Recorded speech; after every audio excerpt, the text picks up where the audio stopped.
Joey, lead us off. I'm not the DM. Oh. Hi, everybody. I'm Joseph Blanchett, otherwise known as Legendary Frog. No, but Mark, no. Who's Mark? Be quiet, Mark. Hello, everyone. Welcome to another TuneWorks, where the Legendary Frogcast plays D&D. I don't know what we're calling this now.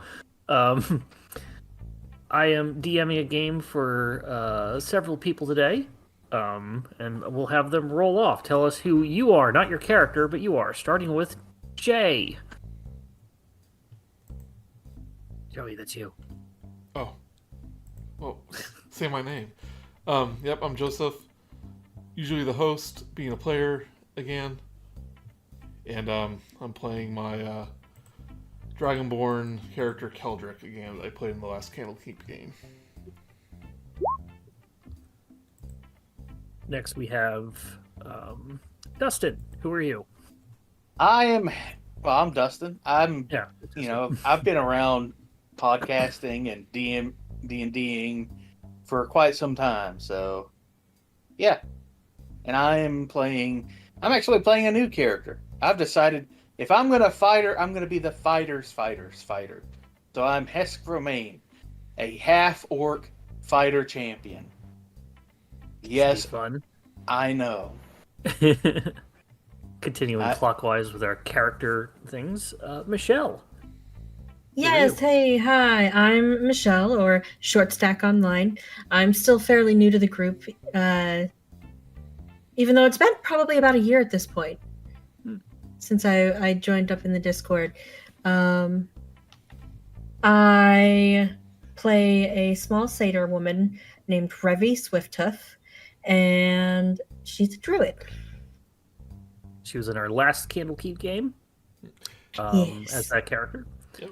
And we're hoping Michelle can be in our Acquisitions Incorporated game. Yeah, that would be awesome. Yep. Which is coming soon, guys. I know I mentioned it a few weeks ago. It's gonna happen. Things have been busy. Continuing on, we have a fourth who is filling in for Sam, or was it Sam or Steph? I still don't remember which is which from Steph. Sorry, Sam and Steph. Steph was going to play, and she could not make it as she was starting to feel ill, so Bun decided to jump in with an old favorite. Who are you, Bun? I don't know. It's been so long since the introduction started. I am Super Bunny Bun, and I have brought back everyone's favorite character from Waterdeep. Yes, everybody's favorite goblin. Wait, no. No. I am bringing back Simon Foebinder, the cowardly wizard that got dragged along with everybody. Now he's apparently got a new group of people that are dragging him around. No, we're just visiting. As it always is. All right. If we're all ready, let's get started. We open up our game in the library of Candlekeep. Everybody is already there, not on the map yet, I'll put them there and thing, but to set Candlekeep, for those who don't know, or those not familiar, standing atop a rocky crag, sorry, and if the volume is too loud for anything, let me know and I will adjust. We have volume sliders. Yeah. Good for you. Okay, standing atop a rocky crag overlooking the Sea of Swords, the massive citadel of Candlekeep has endured the elements for centuries and defied the degradations of time. Visible for miles around, Candlekeep has an eye-catching silhouette, a high wall interspersed with towers. This wall encloses a large space from which more towers rise. Those who behold the edifice say it looks nothing so much as a cake decorated with an overabundance of candles. Everybody is already in Candlekeep. They have gone there for together, and have spent some time there for their own reasons, studying something. Maybe they're going back to where they came from, checking in on the place, dropping off books, finding more books, etc. But everybody is currently there in some place of study in perhaps the Great Library. Keldric has not left since our last adventure. He accidentally got locked in the Firefly cellar. Maybe. So let's start with that. Keldric, go ahead and describe your character properly and what you are doing right now. Okay. Keldric is a golden dragonborn. Very broad, tiny little glasses on his snoot. But he is a book nerd. He traveled to Candlekeep one day and just kind of refused to leave. And for this adventure, I think that he had to be roommate with Simon, because all his other roommates complained. So for the past few days, he's been Simon's roommate. All right. And And we'll say that everybody is going up to collect books from some sort of area, and Conan is the main person in that area. He sees you coming up. Conan the librarian, everybody. Yes, Keldric, I am getting all of your stuff ready. You don't have to be first in line every morning. Let some of us have our coffee first. you know what they say, the early bird gets the worm. Yes, I have read that in every book in this morning. You know, it's too early. I'm going to go get your books. And also, truth be told, Simon snores very loudly. Oh, there he is. Never mind. Hi, Simon. Hello. I do not. I think you do. You'd be asleep, you wouldn't know. But I'm always awake, reading, you know. Never sleep. Simon, please describe your character properly. Simon is a very stereotypical looking nerd slash somebody that you would expect has spent 95% of their life inside of a library. They are underweight, probably malnourished, wears a just regular red and orange robes, hat, thick glasses, and looks wary as if somebody is just going to randomly come over and punch him.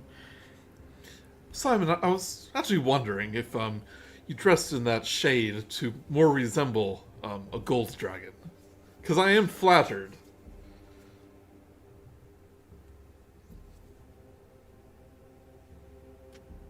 What was that too? To Simon. To Simon. What was that? Looks up from a book he was trying to read. I'll repeat myself. Do you dress in that shade to more resemble a gold dragon? Or a copper dragon or a bronze dragon? No, thank you. It's an odd answer, but okay.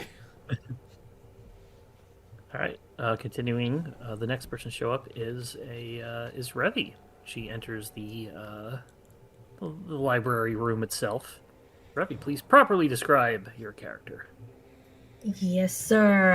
Revi Swifthoof is a young female satyr druid. In satyr culture, the females, or males and females, don't usually mature until around 30.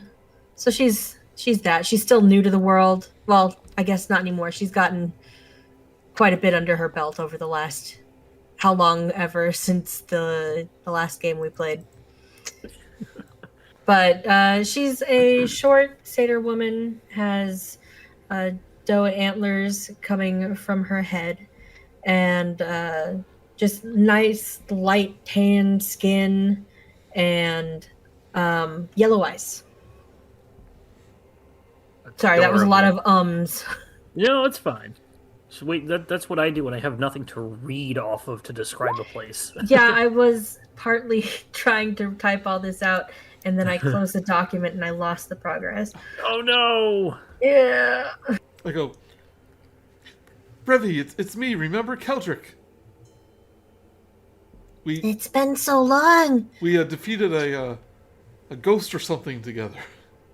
Yeah, I didn't recognize you. Oh, it's How are you doing? It must be the new art I have for my token. Art by Mel the Honeybee, by the way. Yes. My sister. She's awesome at drawing dragons, so I said, I think I'm going to be playing this character again. Can you draw me a token? And she was like, yes. But I nudged Simon saying, she's my friend. We went on an adventure together. Oh, good for you. I hope not to have any of those again myself. They can be quite terrifying. Conan comes back. I do believe it. You sort of both had the adventure come to you. You didn't really go anywhere. You can have an adventure and not leave. It doesn't require you to go anywhere. I'm pretty sure it does. At that point, Hesk comes up to the desk. What a pest. Oh, let me see if I... Hold on a second. Gotta find the voice. Oh, he has a voice. So... Hi, I'm Hesk Lettuce Man. Good evening. Or good morning, I suppose. Yes, please, it's a library. Please keep your voice down. I am. No, down, lower. I shall try, Use your but I don't God, think it's okay, possible. shit. Use your Okay, indoor all right. voice. This is my indoor voice, sir. Oh, Oh, dear. oh God. Okay, dear. I'm gonna go find a silent spell. I'll be right back. Hesk, please, Dustin, please describe Hesk properly. Hesk is a giant of a half orc, just like this big, broad shoulders, and like this blonde, coiffed up hair. He looks like an orc that has just lived the high life, because he has. He's the sort of the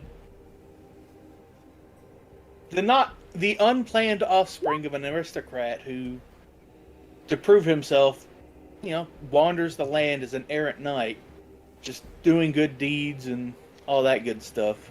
You came here, you saw this castle, you thought, a castle? There must be a damsel in distress, and just, Actually, he came here for a very good reason. See, his father had just passed, and as a way to keep his, will safe, he offered it up during his visit to Candlekeep years and years ago. So now Hesk has come to find his inheritance, and we have an inheritor background. And he has had a bit of trouble finding it because he didn't realize that there were so many books inside of Candlekeep. So he's not quite sure where the will is.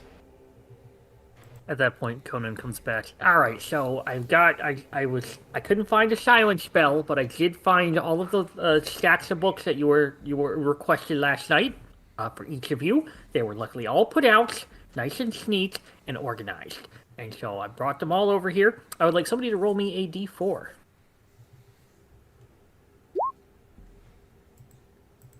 I volunteer Revi. Revi, please roll me a d4. Oh. All right, she's already done it. Too late. We're taking the 2. With that, everybody pretty much gets their piles of books for whatever they're particularly researching, studying, and whatnot. They're starting to look at it, going through their piles. Revi, you find in the middle of your stack of books a blue book that is not something you had asked for. Huh. Can I look it over? Sure thing. You kind of take your you take the book out. It's interesting because let me see if I can find this particular description. I know I've got somewhere. It's a heavy tome with covers of white marble bound in pale blue leather. Interesting enough, there's a large padlock that prevents that is locked. It prevents the book from being opened. It looks like, I think I should have a handout for this. The book from the cover, because I didn't have time to make a proper game opening page. Mark. So. Mm-hmm. Hey, I wasn't going to steal one from someone else. Could have done that. But that is what you see. Well, that was interesting and pointless. She throws it in the fire. No, I'm just kidding. I'll probably go find Conan and ask if he has a key. Go up to Conan. Yes, can I help you, young lady? Hi, yeah, Conan. Sorry, I'll keep my voice down. No, it's good. You gave me one of these books, but it needs a key. Do you happen to have it? Oh, how'd you get that book? That's Zikran's. That's Zikran's book. We've had that for a while. Nobody's been able to open it. We don't have a key. It was dropped off here without the key. It's for whatever he kind of like takes in his hand. It's like for whatever reason, like we've tried magic, we've tried like picking the lock. It's not worked at all. We don't even know what technically is in here. Keldric, after hearing the word locked book, I go, Conan, the last time we had a locked book, it did not end well. Yes, when it opened, but this one hasn't been opened. And if you see, put it back down and slide it back to Revi as he's describing it. You see, it's fine. Nothing is going to happen as long as it stays locked. Well, it just looks like Unless you find a key, then we'll just looks like paper. Doesn't look like a clockwork like the other one. It's not. It's straight up paper. Then, Revi, I'm intrigued. Yeah, I'm more than a little bit curious here. What knowledge does Zikran hold within his tome? Why does that book have a lock? Oh God! Oh, Oh goodness, God! so- Oh God! No, please, Revi, what do you do with the book? I'm just gonna take it and investigate it a little bit. Just Roll me an investigation check. Simon. Can I see if I? Simon. Can I see if I? Nope, it's yes. Revi's doing her thing right now. So go ahead, say your thing, Keldric, to Simon. I was just saying we found a locked book. Oh dear. You intend to keep it locked, right? I grab you by the collar and drag you towards it. Bye-bye. 5. You start taking a look at it. The book is like bound. You can't even like open it enough to kind of like see the like inside of the pages that well. I'm trying to like You- bend you're over, like, well, trying to. Get a yeah, little kind of glimpse. like just like looking at everything, like sharing Yeah. to everybody, and you're about like, well, this seems kind of pointless, and you're about to put it back down when all of a sudden it starts shaking a little bit, and then the latch actually kind of like unlatches, and the book opens in your hands, and out pops eep. I did it. this.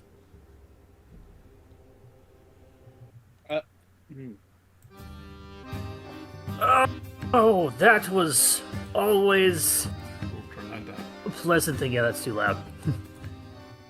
Oh, that was always sudden shock there. Oh, goodness, hello. Thank you for finally picking up the book from somebody who is going to leave this place. And he's basically, looks to be a genie. An elemental genie of sorts. Let me get the layer. Token layer. And he has popped out of the book. Oh, thank you, Miss. Who do I have the pleasure of being held by? Oh, sorry. She places the book down. I'm Revi. Oh, Revi, nice to meet you. Thank you for picking up my book. I am Gazre Azam. Bless you. No, that's oh wait, are you doing that because you're a holy person, or was it to be? Yeah, no, never mind. Thank you either way. Everybody else is kind of looking gobsmacked, especially Conan. He's like, it's loud library. I don't know what to do. He's kind of like looking through like emergency papers, like what to do if this happens. Would Hesk be able to recognize what this person is just by looking at it? Make a history or yeah, history's fine. Keldric will, take off his glasses and, clean them, saying, "Oh, nope, he's still there even after I clean my glasses." Simon, Don't worry, I will. Simon, do you... Hesk, Oh, go ahead. I was saying, Simon, do you see what I'm seeing? Simon is currently hiding behind Hesk. Regrettably so. Hesk, you, other than recognizing that this is some sort of genie, and this is the genie with the D in front of it. Does he have legs? Which is, by the way, that is one of the best Scrabble hands I love playing, because you can go from Jin to Ginny over the course of like 4 rounds. Yeah. He usually doesn't have legs, as his wisps are coming out of the sort of the book. He does have arms. You can think the old like Persian Arabian Nights sort of genie from the original Aladdin tales. He's blue. This art I found is obviously a nod to the Disney Aladdin genie, and I don't know who drew it, but it's amazing. But he doesn't look anything like Will Smith. No. That's a good thing. That's a good thing. He ends up continuing with you, Revi. Yes, let me explain myself. You look to be in a little bit of a shock. As I said, my name is Gazre Azam. I am, well, stuck in this book, and having that you have picked it up, you have eventual intention of leaving this place, do you not? Well, yeah. Yes, that is a good thing, because I was wondering if you could help me become unstuck to this book. Do you need a hand being pulled out of the book, sir? Oh my god! I have not. I have been inside a book forever, for several years. Actually, probably several months. Why would you? For a while. Why would you want to ever leave a book? It doesn't have. Look at the pages. There's not. I can't read any other book. It's the one book, and it's not even a full book. Also, I don't like it in there. It's cramped. It's not in the best language. The penmanship is horrible, and I'd like to go around other places. Would you help me? All of you can help me. It sounds like you are in a major pickle, sir, and I would be indeed glad to help you out. It's not a pickle, that's a book. It's a pickle of a book, I'll say. Hesk just lets out this uproarious laughter. You can Revi. actually see. Simon, I'm the genie. Sorry. You can actually see the shelves reverberating with the loudness of his laughter. Conan's like, shh. Saying, I've never had the opportunity to help a genie before. Yes. I promise you this won't be for, well, free. I can certainly give you a reward of sorts. I don't have any monetary things or material things. But however, I can offer your group, all of you that help, 1 wish spell on the house. Not each, but just 1, because that's limitations and whatnot. Can I wish for 1,000 wishes? Yes, but that would be your only wish. Can I wish to get 2 wishes? Once again, that would be your only wish. Yeah, but I got 2. Yes, but the magic has to basically reset, and it takes a while. So I wouldn't be able to grant you the additional wish for a good while. Keldric will spend the next hour negotiating the number of wishes. After about 3 minutes, 30 seconds, we'll say, he turns away. Yes, anyway, Miss Revi, perhaps you could take the lead on this. 1 wish spell for your entire group if you can just get me out of this book.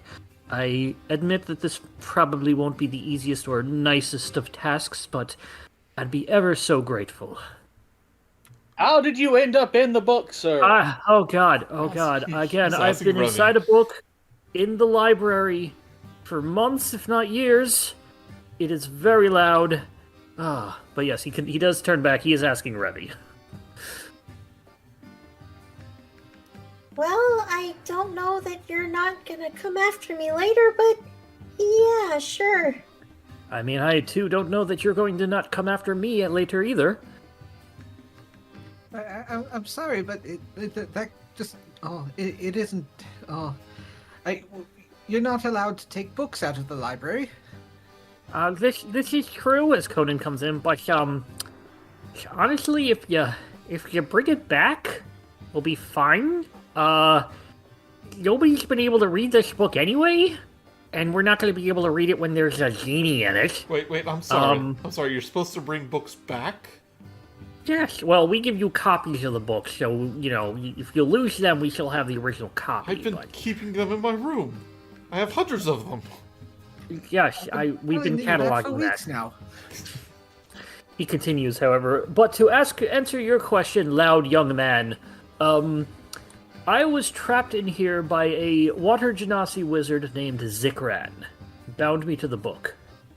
He wanted me to teach him how to make elemental devices. I believe his ultimate goal was to make a floating castle fortress.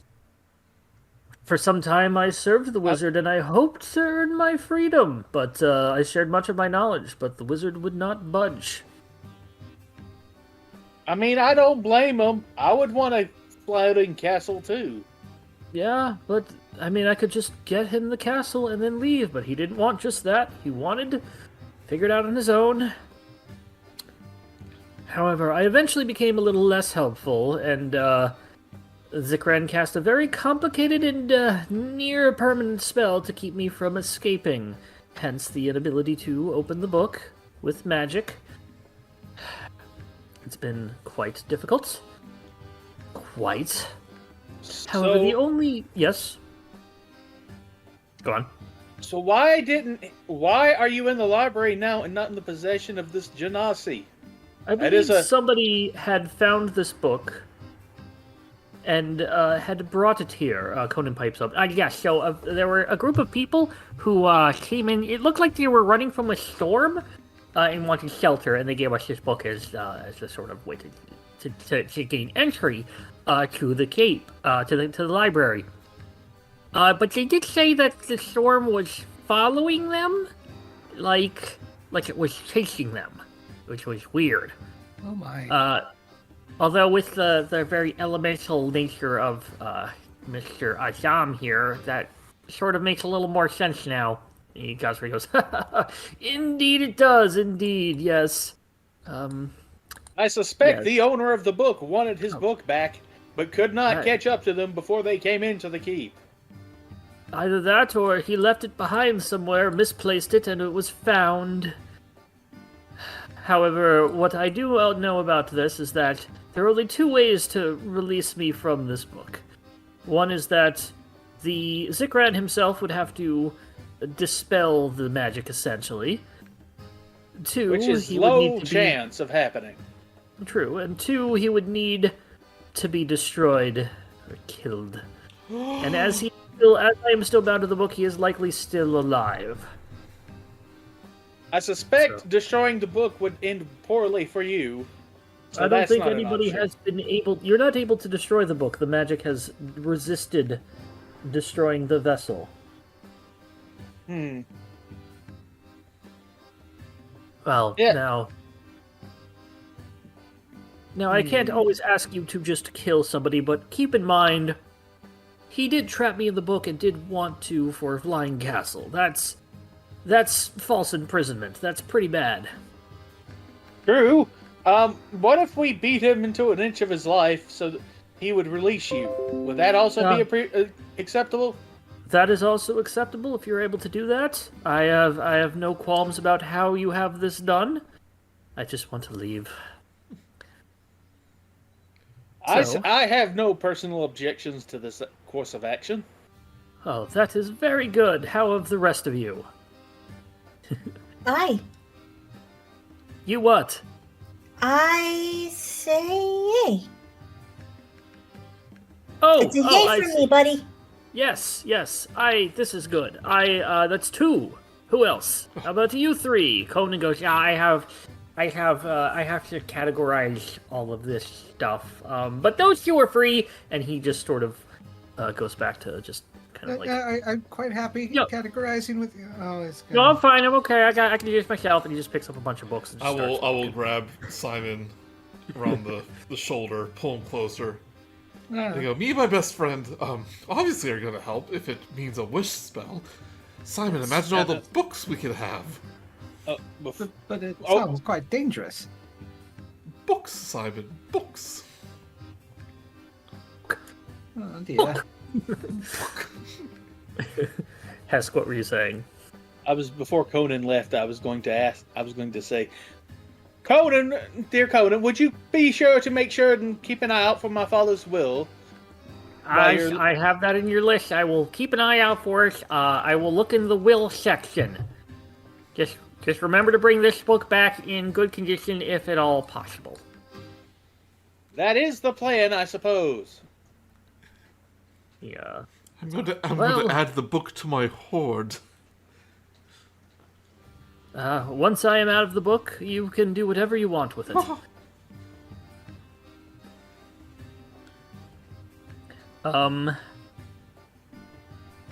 So, yes, he continues on. Well, now, once you are all ready, what you can do is we're at Candlekeep, follow the Sword Coast, the coastline down south, maybe 2 nights and a day, until you find a spire made of coral. Stand at the base of this spire and look inland. You will see the mouth of a flooded cave. This cave contains Zikran's laboratory and sanctum. Feel free to take me with you. I will, be in the book. You may call on me whenever you need. I am, unfortunately, unable to cast much magic, but I can talk. With that, he disappears in a puff of logic. Basically just, like, back into your book. I think Revi's the one holding it, so... Yep. Eep! So, Revi, you are holding a book. We will, use the... What do I have that looks like a book? Nothing! It's We'll a do little that. word of That warning. looks like a book icon. I think there might be a storm coming here. Oh no! Like yesterday, we had a real bad one. Oh, this already. Electricity went out and everything. But unless it gets real bad, I'll let you know. Okie doke. And I'll probably hear it before he does. Since I'm... That the library gets as quiet as it was before he jumped out, with the exception of Hesk, shouting out like he's Randy. Yeah, why was... Dustin decided to play Randy this game. Hesk does not have volume control, as it were. His caps lock is stuck to on. So what would you all like to do? Well, prepare and then probably Yes. head off on Alright. an adventure. If there's anything you'd like to do beforehand, purchase any items or whatnot, feel free. Actually, I did a lot of my shopping before it started. Hesk came prepared before he even got here, and still has plenty of provisions for in case he needed to travel elsewhere. Alright. Also, he has 3 retainers that won't remind him if he needs anything. And actually, they're going to be staying behind in the library to keep searching for the will. Because they're not legally allowed to go anywhere dangerous. Exactly.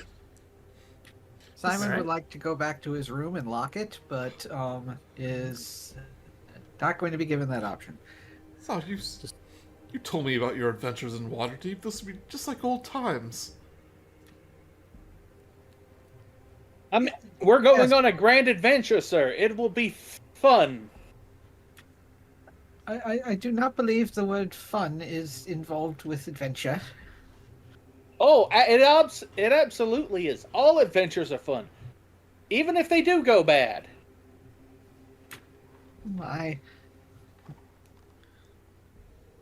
With that, you all decide to get your belongings, head out of the library. It's the first time he's left Candlekeep in months.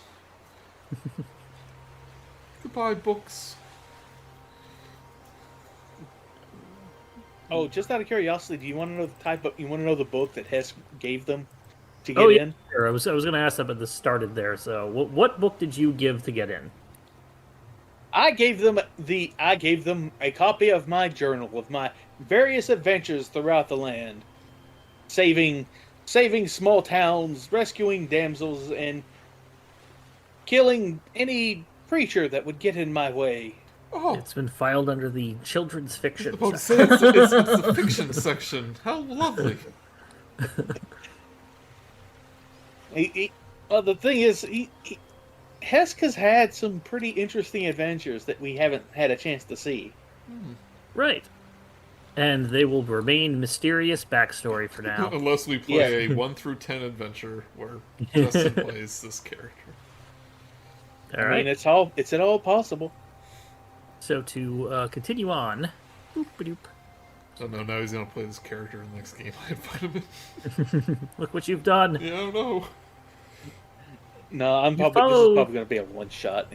But You follow the Sword Coast down. It does take you a couple of days. Revi, be sure that you take a long rest with your character, as it does look like your HP is incorrect. So make sure that is Oh yeah, what the heck? up to date. I'm so tired. Well, we ended the last game. You had no reason to do anything else with the character at that point. Oh, so. that's right. Okay. There you go. Okay. Revi has the book with her, and you can call on Gazre Azam at any point to talk to him, ask him questions, or just, Revi has more hit points than me. You guys notice? Oh no. As you're heading along, it's pretty serene. Nothing much comes up of the thing. Oh, somebody roll me a d20. I'll do it. All right.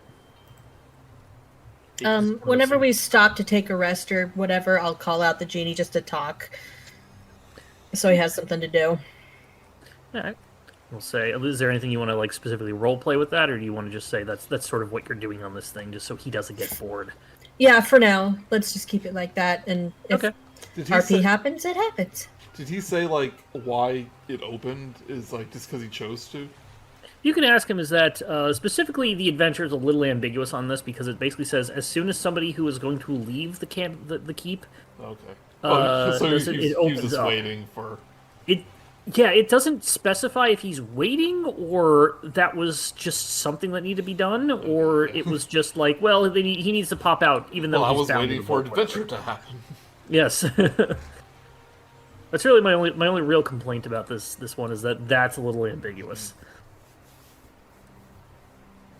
I like that, Simon. What was I looking up? I got bogged down my Mousy wrote, published Simon's autobiography, like bonus thing in the chat, and it sold like 0 copies, and it nearly bankrupted him.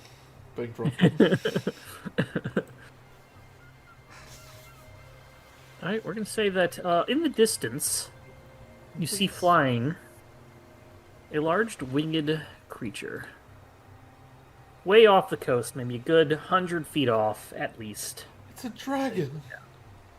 Look, friends. Looking specifically, it's not quite a dragon; it is a wyvern. Oh, it's so lovely. They're my descendants, in a way. Related a little bit. Hello, dragon. Hello. I don't think it's a good idea to get its attention. I would like everybody, if they would like to avoid this, make a stealth check. With Hesk and Keldric do it at disadvantage because Keldric is waving and Hesk is louder than Randy. And I do think I get Oh no, disadvantage my on rolls. Do I get advantage for really not wanting to draw its attention? Yeah, I'll give you advantage, Simon. Like, you're the one who would know how to hide. You've hidden from a dragon before. 3. I'm hiding behind Hesk. Yeah. You're hiding behind the loud big thing. Despite Hesk and being Simon are loud, pretty well he knows how to be quiet. So I'm going to say that it does spot you. It does start flying towards you. Oh dear. Everybody please roll initiative. We're going to have Coming to say hello. Simon, don't dragons usually have 6 limbs? This one seems to only have 4. Oh darn it! I forgot to click my. I'm sorry. Don't worry. What did you get? I got a 21. Okay. Keep in mind that your character sheets do have that little icon that I like to use, a little macro. However, none of your characters have their initiative set up correctly. So unless you have a +0 to initiative, it's just going to roll a straight d20. So if you would like to fix that, go ahead and add your actual to your Roll20 sheet your proper initiative score or dexterity modifier. That sounds like work. Or don't, fine, just whatever. Wait a minute, that's not a dragon at all. Has the incorrect number of limbs. Penguins can't fly. I'm more worried about how many limbs I'll have after this. So it starts flying. We'll say that at about maybe 100 feet away is where it started. Is that when combat is starting? Revi, you were up first. What would you like to do? Oh boy, it's how far away? Sorry. About 100 feet. Your beat. Actually, what am I doing like this? I actually set up a beach map. Completely forgot about that.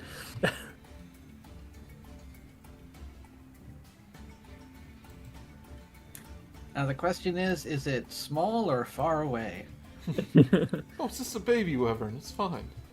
What's that cow gif? Yeah. From Father Ted. Oh, is that where that's from? Okay. So we'll say you guys are up here. The wyvern is down here. It is still 100 feet away, but we'll just... It's off map at this point.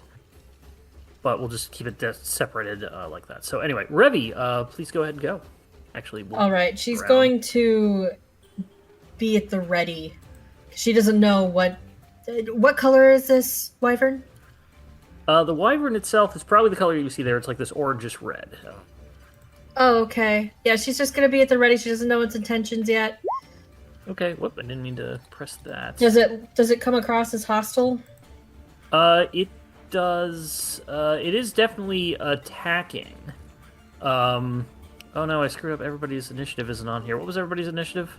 It's in the right order. I just won't press it. You're fine. I'm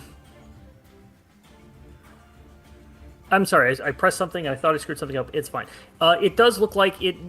You don't think that it's coming to say hi or eat food that you have out. It's a big draconic looking thing that is flying towards you and going. Meh. Yeah, it's not as happy as that little dragon. Do you still have that? Pseudo. Oh, yeah, Little cranberry. Yeah. Actually, forgot to ask about that last game. Maybe you decided to stay on the island.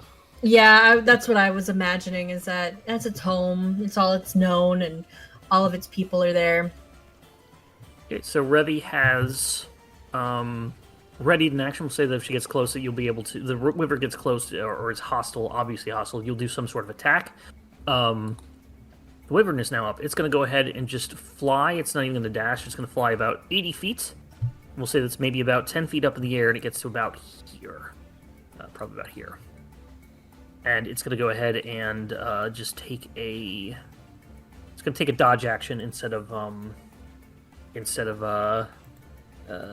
dashing or swooping or anything like that. Hesk. How far away is this thing again? This thing is now on the map as where it is. It is maybe about 10 feet up, so it is about 25 feet. I should have made this like a hex map or something and thrown everybody off. I just move us all down to the sand. I'm having to do some math here. Oh, I am sorry. I completely forgot to bring you over with me to this map. Oh, yeah, this helps. I apologize. Let me start Rat Battle up again.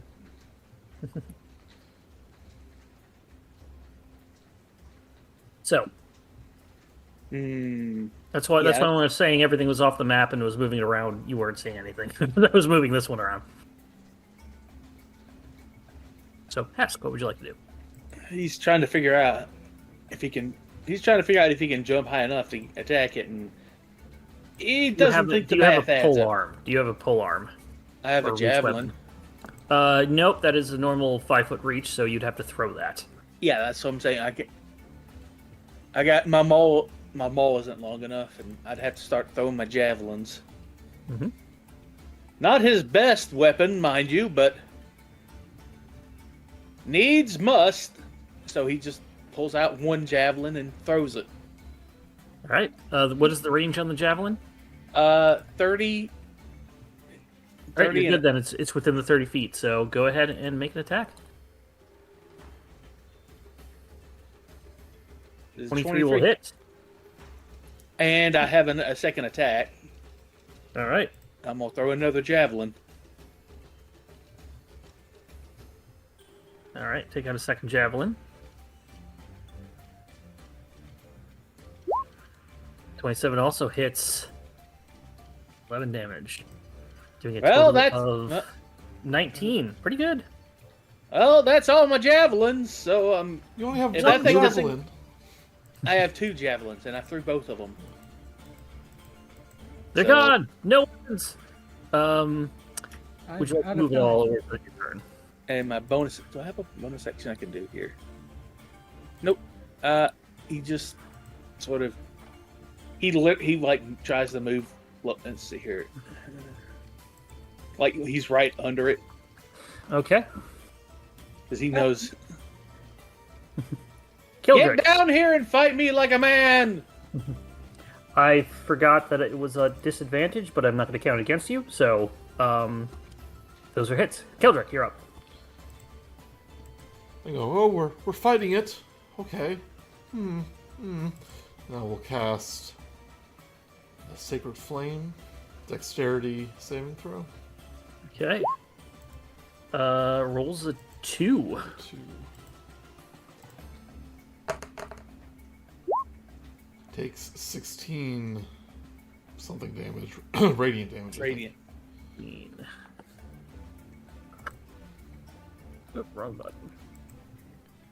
Pop that up. 16 radiant damage and takes the whole thing. Yeah, so I like point my relic at it. And I go, "Hope you're one of the bad dragons," and I, radiant damage. Right, I forgot that the stuff that I imported doesn't have my... There it is. Advantage toggle, whisper toggle. I'll have to do this for other things too. So, and auto damage. Boop-a-doop. Sorry, I've got a very specific way I like to do these things. I forgot to set them up. All right. Any movement at all, Keldric? Nope. I'm just gonna stand in front of Simon here. Simon, you're up. He cowers because his meat shield has run off to go towards the enemy instead of away. Oh dear. And let's see. Just to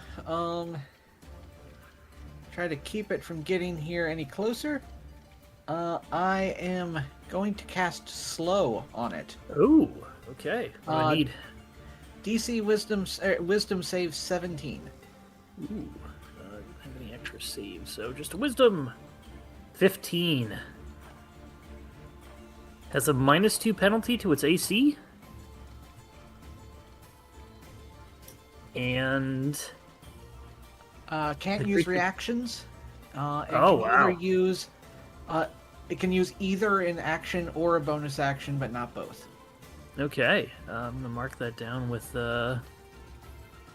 just this S. One of the components is a drop of molasses. I like some of the components when you actually like read them. Any movement, Simon? Just hiding behind his new meat shield. All right. Sorry, best friend. Finger. Revi, you're up again. Okay. I'm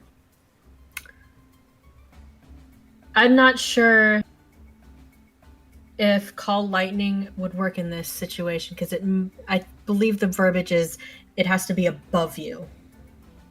Would that be enough above?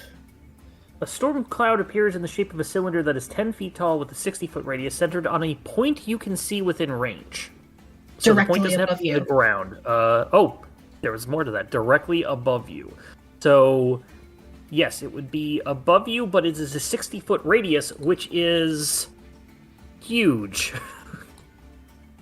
And like the source of the lightning is above you, but the creature doesn't have to be. Okay. I want to make it so my compatriots don't get hurt. Is that possible? When you cast a spell, choose a point. You can see a bolt of lightning flashes down from the cloud to that point. So basically, you cast a spell. It is above you, and then you can target something with a lightning bolt, more or less.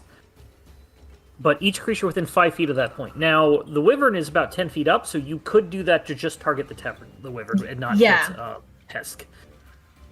All right, so we'll do that. I'm going to go ahead and, to make this easy on me, I'm going to put a 60-foot radius aura on you. That's where the storm cloud is. Is that basically the whole map? Kind of. The whole north part of the map, yeah. Meanwhile, several beachgoers are really bummed out that... Alright, it needs to make a dexterity saving throw. Is this the beach that makes you old? And it gets a -2 to that. Yeah, so it gets a 13. Is a 13 hit or miss? What is your save DC, Revi? It is my save DC. Yeah. It'll be at the top of your spell thing, which would be like modifier, spell attack, and then save DC. Oh, 15. 15. It fails. That -2 helped it. Good job, Simon. Ooh. Yeah. So go ahead and roll damage.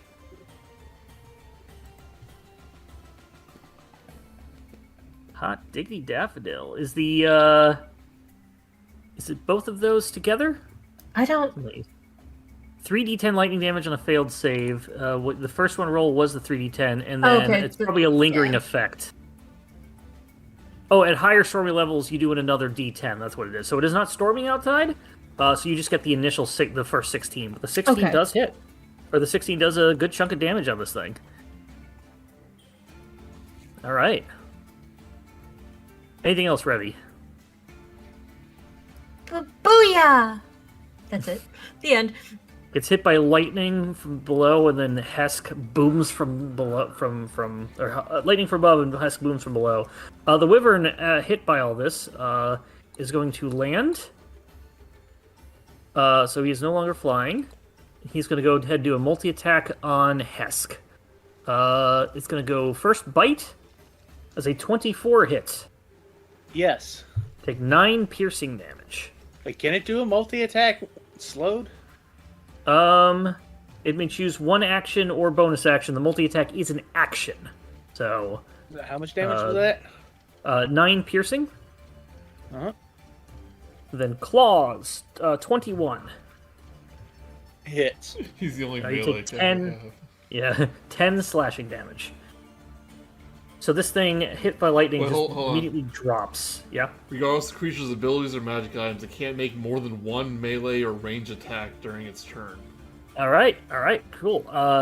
Sorry for missing that. Go ahead and take 10 back. The 9 hits. It basically bites you, and then it tries to get its claws in, but it's just kind of like, you're able to very easily dodge out of the way as it's sort of like moving as if it's like, just, obviously in slow motion. You just dodge up, you just walk backwards. Going to have to attack me a bit faster than that to hit me, but you fiend. And then it makes another. Yes, wisdom save at the end of the turn. At the end of the thing. Yep. Yes. So I get for not reading the spells. Yeah, doing your job for you, Mark. It is a long description. 12. Yeah. Down to 2, so it fails. It is still slowed. And now it's my turn. Yep. And Hesk is beaming because it's like, oh, so now you're in range, friend. And so he pulls off his back this like huge maul. Like it shouldn't look this big. It's anime protagonist dwarf maul. Yeah, except the end of it is like a bell for some reason. Okay. All right. Good attack.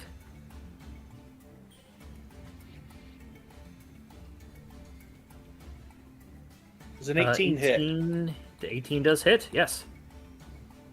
12 bludgeoning damage. Take a good chunk out of that thing. His maul is a bell. Second attack, natural one misses. With Bong! And it kind of like shakes, like the reverberation kind of like keeps going, and you're it's hard for you to kind of like get it back in under control before you can come down and attack again, giving his slowed ability enough to dodge out of the way. yeah, I will say turn Is that like Toll of the Dead, but for fighters? See your bonus action. Can't really do. Is that Actually, better? you know what? Fun. No. I because it's using the tokens from the last one. It's Yeah. Okay, it's no, all just thing. Okay, cool. Yeah, so I still see it on mine, and I'll keep it track. So just minimize the turn order. No, I think. I'm sorry. Go ahead, Hesk. Yeah, that's good. I'm good. Right. Not much else I can do. Any movement? No, I'm right where I am. Okay, Keldric, you're up. Keldric. I am doing my job I am the meat shield here. So Thank you. Alright, how's his health looking? Does it look bloody? Not quite bloodied, but he's hurt. Oh, he's hurt, okay. The spell. Humanoids, just... I was going to continue to attack him. I'm going to cast Guiding Bolt at 2nd level. Alright. Another dex save? This is an attack. Oh, okay. So 23. 23 will hit. Oh, damn, a 19. For 19. So we need You got 2 1s in there, too. Oh, yeah. But, hold out of the book, and I go, well, need a slightly bigger spell, and I'll cast Guiding Bolt. And, doesn't that have another effect?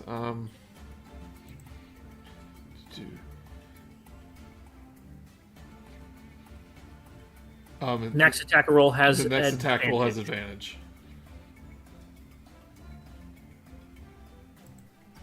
advantage. Okay. So he's like glowing slightly, so it's easier to hit. Right. Anything else? Nope. Simon, you're up. I am.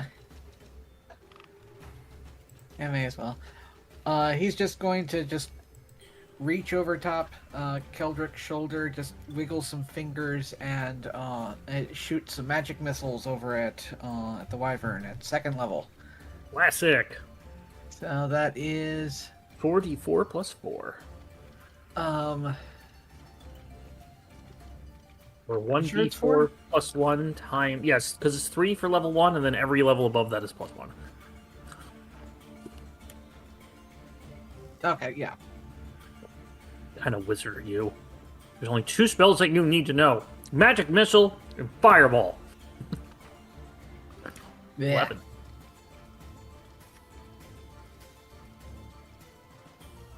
Coming through, just coming out of each of the fingers, not the thumb. So they come on out, but they're all little tiny missiles. They hit the wyvern and do a little bit of definitely give some scrapes on him. He's looking really bloodied now, though. After that and the 19 on the other thing. Anything else, Simon? No, that's it. Simon, is this like the dragon heist you had? Those were coins. What? They're coins? Revi, you're up. Keldric, maybe you should try talking to it. I'm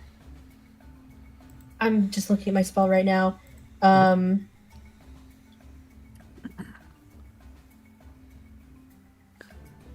this is probably a bad idea. Can I entangle it? It is on the ground, so I believe you can, yeah. All right, let's do that. It's a strength 15. Strength 15. I honestly kind of think like Keldric. Amazingly rolls a 10. I honestly think Hooray. like unless it's a metallic dragon, like Keldric probably doesn't like him. But he will try. Creature in the area where you cast a spell. It says, so, Entangle is a grass weave around a 20-foot square, so we'll say that you're putting it basically in such a way that it won't hit Hesk, as you got plenty of room for that. Yeah. So he is entangled. He is restrained. Is that concentration like the lightning thing? Yes, this one would be concentration. Okay, yeah. Well, I'd call off the lightning just because Okay. I don't want to kill it at the moment. Okay. It is restrained. Where's my restrained thing? There it is.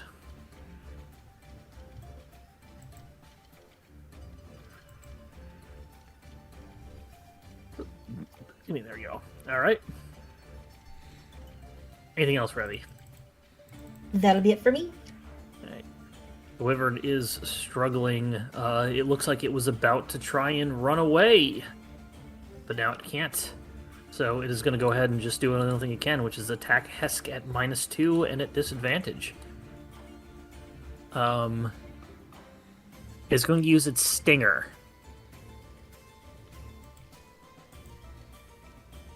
Does a 10 hit? No, sir. That would have hurt. 'Cause it got a good poison roll on that. Hesk, you're up.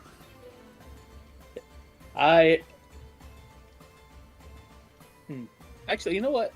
I'm going to try and intimidate this thing. I'm going to heft up my maul, act like I'm ready to swing it, and say, "Are you sure you wish to continue this fight?" Make an intimidation check. 13. He doesn't seem to respond any certain way. Very well. And then, do I hit this at advantage or? Yeah, we'll say go ahead and hit advantage. We'll say that the intimidation was not your action. Well, I think it has advantage because of the guiding bolt. Yeah, because the guiding bolt and the restraint. So yeah, you have advantage for a couple different ways. 13. How do you want to do this? I'm going to pull back. I'm not going to hit it hard. I'm going to try to just knock it out. All right, you knock it unconscious. Boom. And then just very well. I have what's the word? The word escapes me, but the beast is down. I thought you were a dragon slaying hero. Technically, wyverns are not a type of dragon. Exactly. I Plus, thought it was kind of like a square or a rectangle can be a square. But Or a square a is square can be a rectangle, but a rectangle isn't always a square kind of situation. I believe that would be close enough. Also, it seemed like Miss Revi did not want us to kill it, and I thought it'd be rude to do so.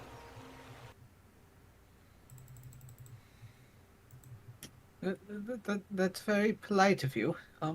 How long do you think it'll be out? Oh, it's probably going to be out for a while.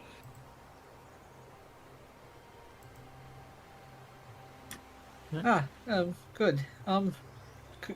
Could we proceed further then? Do we have any way of communicating with the beast so we can ascertain as to why it was attacking us? I think Not anymore. because it's a wyvern. They attack things. It's probably hungry. Can I investigate the wyvern to see if there's anything Well, what are you looking for? I'm looking for anything that would A thorn under his paw. something that would cause it Why to would want this to attack us. monstrous beast attack adventurers on a beach? Go ahead and make an investigation check or a nature check. 19? Okay, you ascertain that it is a wild animal type creature in a fantasy sort of setting, and just will attack things. Yeah. Oh, I believe it just wanted to. I believe we were in its territory and it just attacked us out of its pure nature. Well, yeah. Oh, I've read enough books to know that. Mystery solved. Let us fix this by leaving his territory. Yes, let us leave this beast lying here on the beach, and nature will take its course. Maybe it will probably wake up in an hour or two with quite the headache. Hope the but tide otherwise starts- fine. It starts twitching. It begins to start twitching. Well, gotta go. Gentlemen, ladies and gentlemen, I believe it is time to leave. Well, Now, maybe let me ahead start of my- you. You're like the Let last me start one my there. soliloquy about leaving the wyvern, and then we can continue.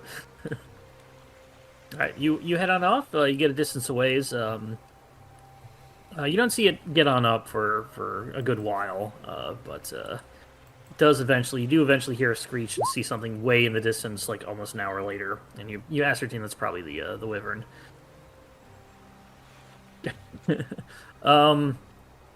So yeah, after that, the next rest of the day is pretty uneventful. Everybody sets up camp, nice beach camp. Talk to Gazre Azam for the night a little bit, and take your rest. Everybody can get a long rest. Revi, did you remember the time we got attacked by a wyvern? It's exciting. Yeah. This is a long rest. Yeah, you get a long rest.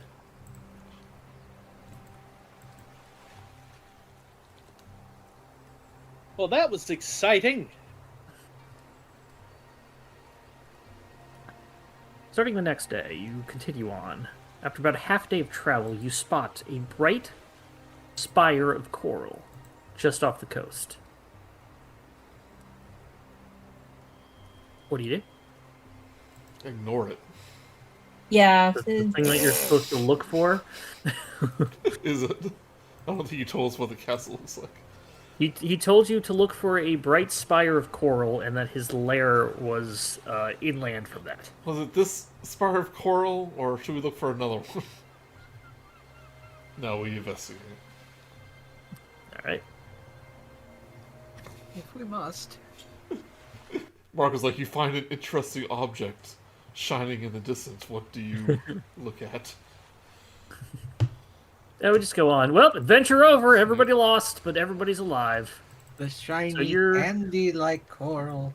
So you're all wading in the low tide. It's Hesk stays on shore because, water plus heavy armor is not a good thing. It's not. You can tell that this is just ankle deep at worst. Can you swim? So- Can you not swim, Hesk? I can swim just fine. It's just swimming in heavy armor is not advised. Keldric's Swimming wearing, is fine. It's the buoyancy issue. Keldric yeah. is Falls wearing over and under his and- robes. He's wearing like heavy armor too. It's like, oh, I get it. Yeah. I understand. I mean, I could compensate for it, but I would be very, very, very slow.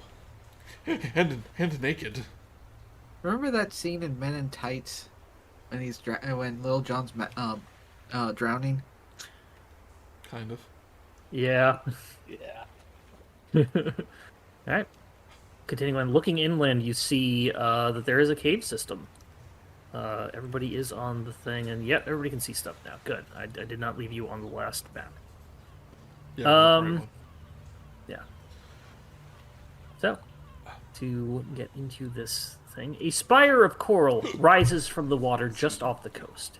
Its base at sea level is 10 feet across, and it tapers to a pointy 40 feet above the water. Through the clear, gentle waves, you can see that it extends down into a coral reef that would destroy seafaring vehicles that dared sail into it. Directly east of the spire is the opening of a flooded cave, partially flooded cave.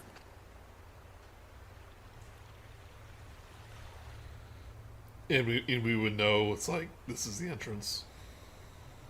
It's definitely what the book.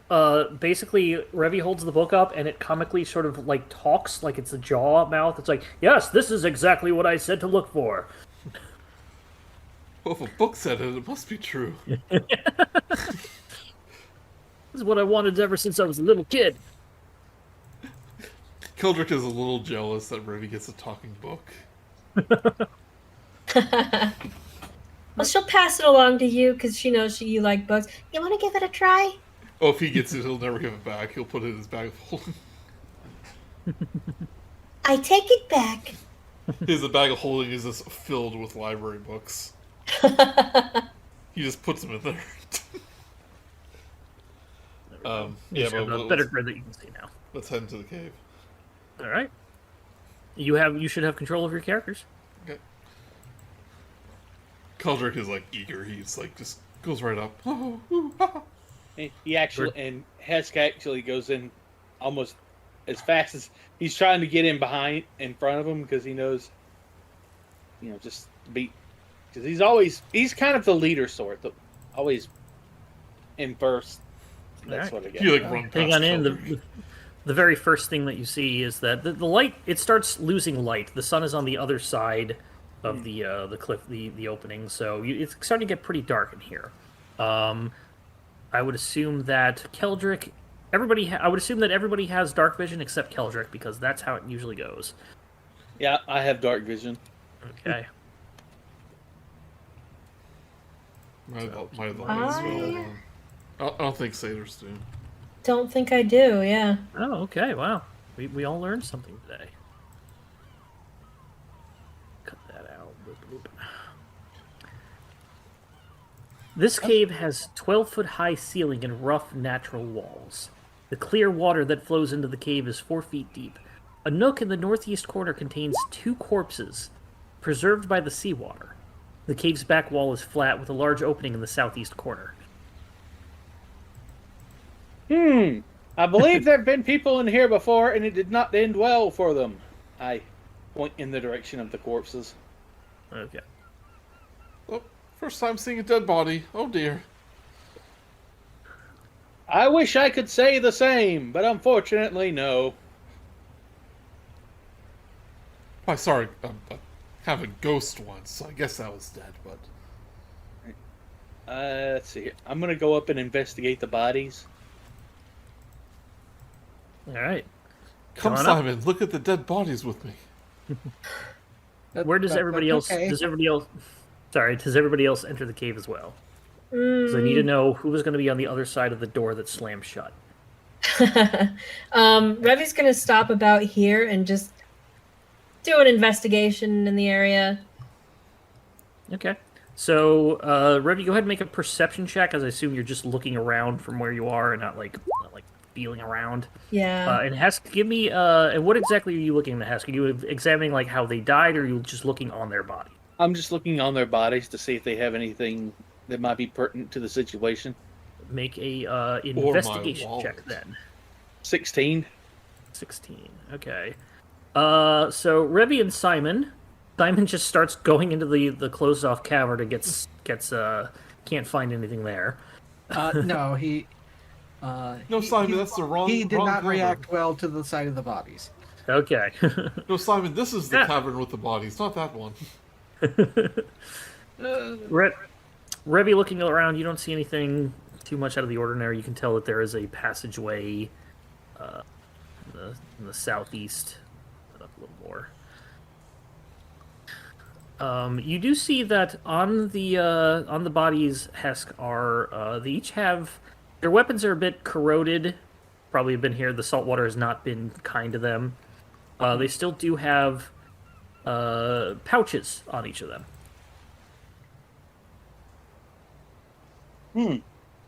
Was there anything in the pouches, or is that a separate check? Well, I mean, you were looking on them. You haven't looked in the pouches. They are sealed. You'll have to open them up. I'm not going to have your character take the pouches that you've just looked for, so that's up to you. They seem to have pouches on them. Do you think it'd be best to examine what's inside them? Perhaps, but Keldric would actually look maybe for a cause of death. Like, was it because they drowned, or was it for another reason? Well, Hesk is deciding that. Go ahead and make a medicine check Okay. as you get closer. I thought he was just looking for bodies at first loot. He was just looking it over, not actually examining them. Yeah, I was examining. I was, just giving a preliminary examination.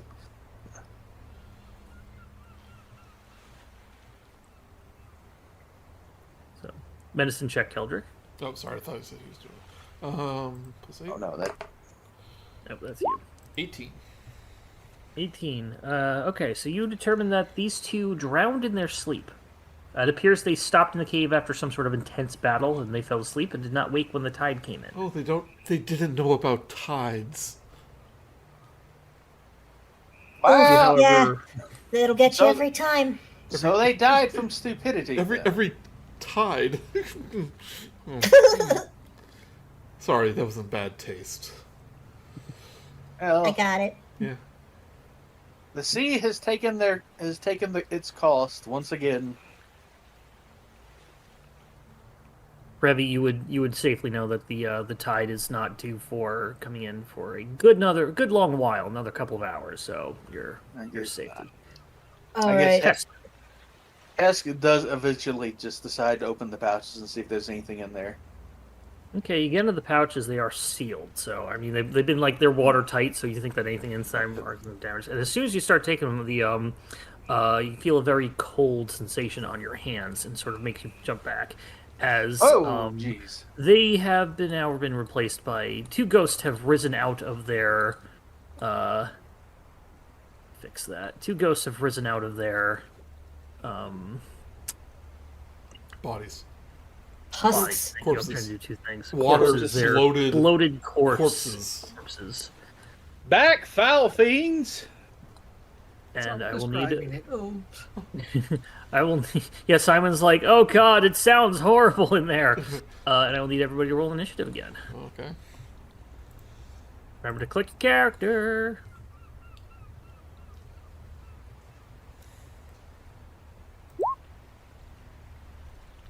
I'm a cleric. I do undead stuff. These ghosts are probably higher than CR CR half, right? Yeah. Yeah. Okay. The Wyvern I was supposed to throw more at you because they're like CR6, but I was like, let's just make sure everybody knows their level 10 characters that they've just leveled up to, so. Yeah. Alright, so everybody rolled and everybody's correct. Let's go. I'm gonna say that the ghost that Hesk was no, we're gonna say that they pretty much rise up and they're not gonna attack you as soon as they get out. They're just going to basically get out and give you enough time to do that. So we'll have normal turn order. Revi, you are once again up first as you have seen these ghosts rise out of these bodies. Oh, I hate going first because I never know what to do. I'm sorry, guys. Well, if you just say that you do nothing, then you go last, and then it solves all your problems. Ooh. is true, Can I once yes. again ready in action? Yeah, what would you like to ready? I think ice knife. Yeah. Don't Okay. do that. Don't do that when they're by us. Yes, please. Please don't. Well, what's the Oh, sorry. trigger like? Yeah, what would you like your trigger to be? And keep in mind, if you don't use the spell, you are still preparing it, and you will still use up a spell slot. Okay. So keep that in mind. But what would you like your trigger to be? When would you like to actually cast the knife? When they attack. So when they attack, okay? Well, okay, But so I would just to also remind like- you, ice knife will explode and hit us. Oh, never mind. That's so right. you might want to, if you Yeah. do want to use it, you might want to warn us. If you just want to attack him with like a cantrip or something. Yeah, let's next do that. turn, yeah. Or if you want to bonus action your shillelagh, or not your shillelagh, your magic stones, Or a help command. and then you can basically just ready to use one of the stones as an Yeah, ranged attack. let's do magic stone. But she's Okay. gonna speak. We don't need to fight. What's going on? Why are you guys doing this? They kind of just look and just. I hope that came through on the mic. Nope. I always do sound effects, and I notice that it doesn't come through. Dang it! Let me try. It just basically screeches at you. Wow. Good job. Sounded scarier when I could do it when it doesn't get picked up on my It microphone. goes in and goes, meow. Meow. It moves at you. All right. Would you like to move it all, Revi? Boom. Boom. Okay. Simon, you're missing Simon. the fun. You're hearing commotion. You might not be sure what's going on, but you know that you saw Revi definitely take out magic stones and head on in.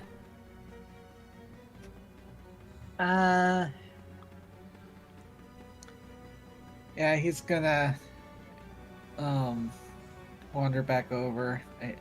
Okay, I think I can handle the It makes a girlish shriek. And instinctively casts magic missile. Didn't you open a book and like ghosts came out in Waterdeep? He almost did. Okay. Luckily he and Sharptooth sucked on their rolls. Which one would you like to attack? I'll mark them with colors. I will attack both of them. Okay. Each of them get 2 missiles. So Okay. I'm doing it at 2nd level. Okie doke. We'll say the pink one gets the first 2. 9. Yeah. And 8. A rainbow of dots. All right. Anything else, Simon? I use my bonus action to cower. Okay, as always. Hesk, you're up. Too bad you're not kobold. No, they can't don't. do that They don't. anymore. Yeah, they don't cower and beg. They draconic roar. You can still play the old one. Yeah. I still cannot see a kobold roaring. They have to sound like little kittens or something. Yeah. In Eberron, since he's an artificer, I made it. He has a Tyrannosaurus recording sound. He plays it over a big speaker. Nice. Okay, Hesk, you may continue. Oh, wayward spirits! Why are you here, and why do you object to us taking? Well, They just now roar that at I you. think, now that I think about it, it makes sense that you would object to us taking your possessions, even though you are quite dead. Never mind. And then I just attack the one in front of me. Attacking green. Okay. Yeah. Um. Remember, Maul of Warning is a magical item, so. Yes. Okay. It's an 18 hit. 18 does hit. Alright. Bong! And then one more hit coming in. 14 magical damage. Does a 22 does 22 hit. Yes. or 16? Boom! 15. And as I do so, the second time it hits, it gets knocked back 5 feet. All right. You somehow managed to just like push this ghost back with your this incorporeal being is pushed back by your corporeal bell hammer. Yeah. Oh god! Your maul has a bell end. Oh, I'm so sorry. Yeah. Joey, you may want to beep that. Hesk, continue. I don't censor anything. Not after stuff Jess said.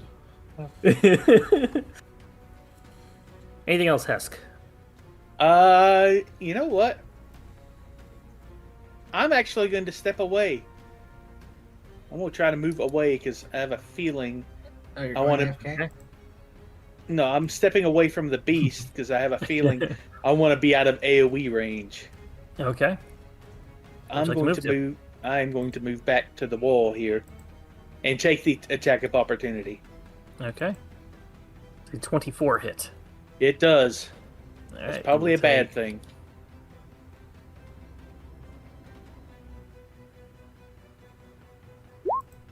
21 You squinted necrotic back. damage. Yes, that is quite the bad thing. He's going to act. He is going to do second wind then as bonus action, Okay.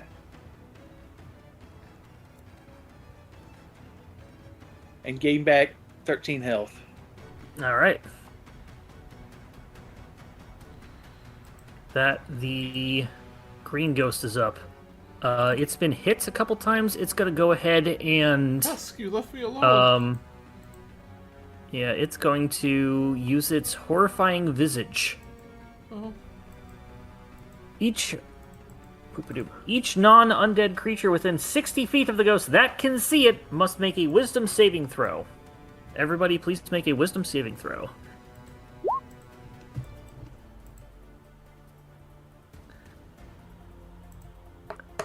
Hesk and Revi are good. 16. 16 is good. And Simon. Simon, characteristically... Yeah? Is this a fear thing? Yes. Oh, darn. Don't tell me you get advantage on preventing fear because you're Simon. It should be the other way around. Yeah, good point. No, I was hoping it'd be charm. Oh well. Nope, it is frightened. You are frightened of the green ghost for 1 minute. Well, I could have told you that. Yeah. But now you are. What do you mean for only a minute? Mechanically frightened. Now you are mechanically frightened. The green one. Canonically. You can repeat the. Oh, good. You didn't fail by 5 or more, and we didn't have that happen again. Oh yeah. The ghost is then going to back into the wall. As it is now no longer visible by the time it leaves your reach, Keldric, I'm going to rule that you cannot make an attack of opportunity. Okay. Hesk, you do see it come out on this side. Let me open up the map for you.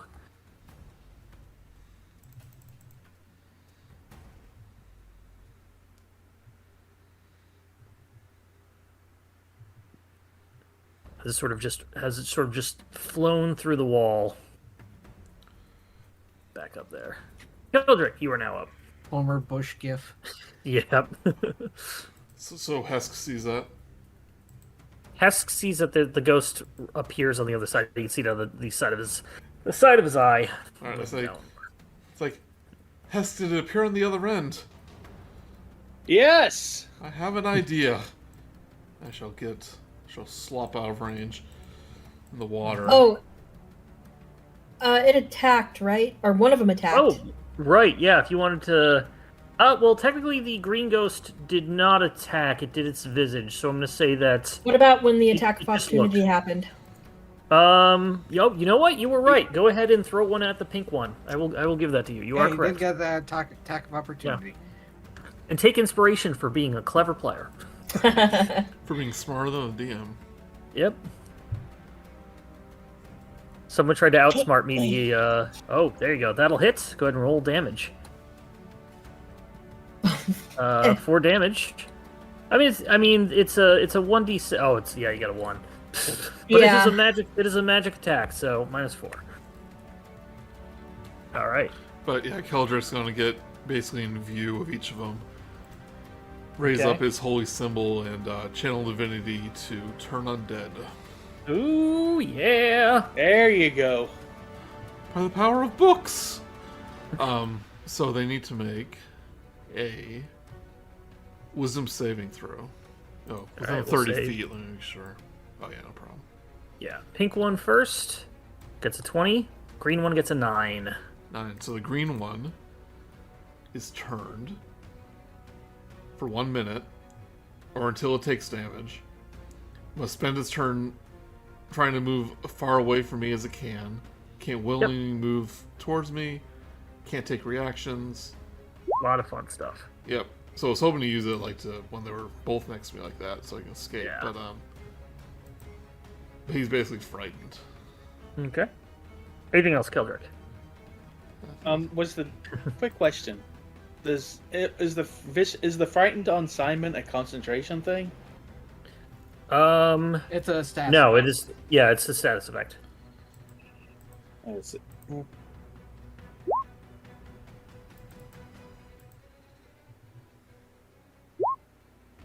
right. With that, the pink ghost is up. It was going to go after Hesk, but it again got hit by Revi, and so Revi's going to come over to you. And because I want to have fun, I would like you to make a charisma saving throw, Revi. Oh boy. Wait, isn't it frightened? Isn't the green one The is? green one is, the pink one is not. Ah. You fail by 1. Can I use my inspiration to redo? I'll give it to you. Yeah, go ahead. Yeah. No! Yes! Wasted! Ah! The ghost comes to you, you're expecting it to attack, you're holding up your stones to throw at it, and it enters you. It is now possessing you. Uh-oh. Yep. And it's her turn next. Her eyes like go backwards. And... So you still have 2 things. Your eyes go bad, you start split pea soup everywhere. No, it's, Revi, are you okay? And her head just 180s. Yeah, like Hesk, I frightened the ghost. You frightened one of them, but I fear the other one has possessed our compatriot. I look around and like, oh. So this is what now happens. The ghost controls the body, but but doesn't deprive the target of awareness. The ghost can't be targeted by any attack, spell, or other effect except ones that turn undead, and it retains alignment, intelligence, blah blah blah, all that stuff. It otherwise uses the possessed target statistics, but doesn't gain access to the knowledge, class features, or proficiencies. The possession lasts until the body drops to 0 hit points. The ghost ends it as a bonus action, or the ghost is turned or forced out by an effect like Dispel Evil, etc. Yes, so Revi. So it's Dark Revi. Dark Revi. Revi. The ghost would likely want to attack Hesk, as Hesk was the one that attacked it already. Yeah, so do like you control Revi But now, or does Revi? I technically do that, but I'm going to say, because I like the players to actually do something, who would you think this ghost would attack?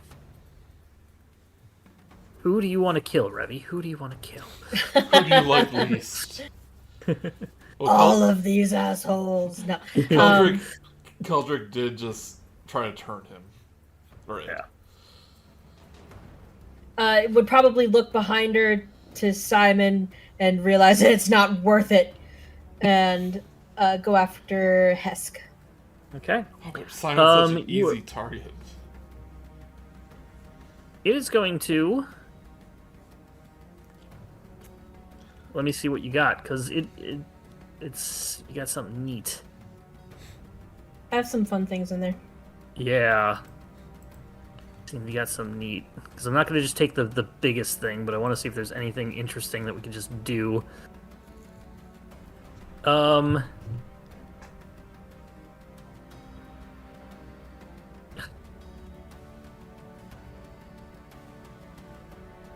We'll say that you will ice knife right next to Keldric and Hesk.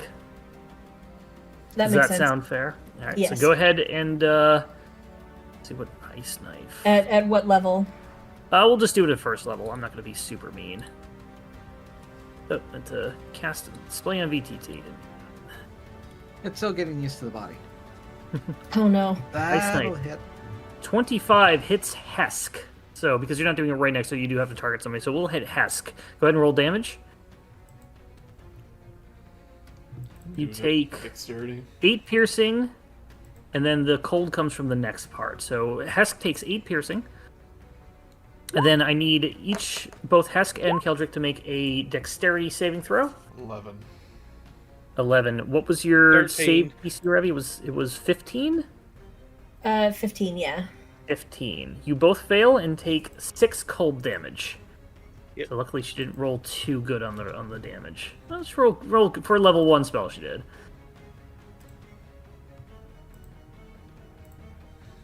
Alright. Revi, that was cold. Have you been possessed? Simon, you're up. Do I have that spell? Fireball?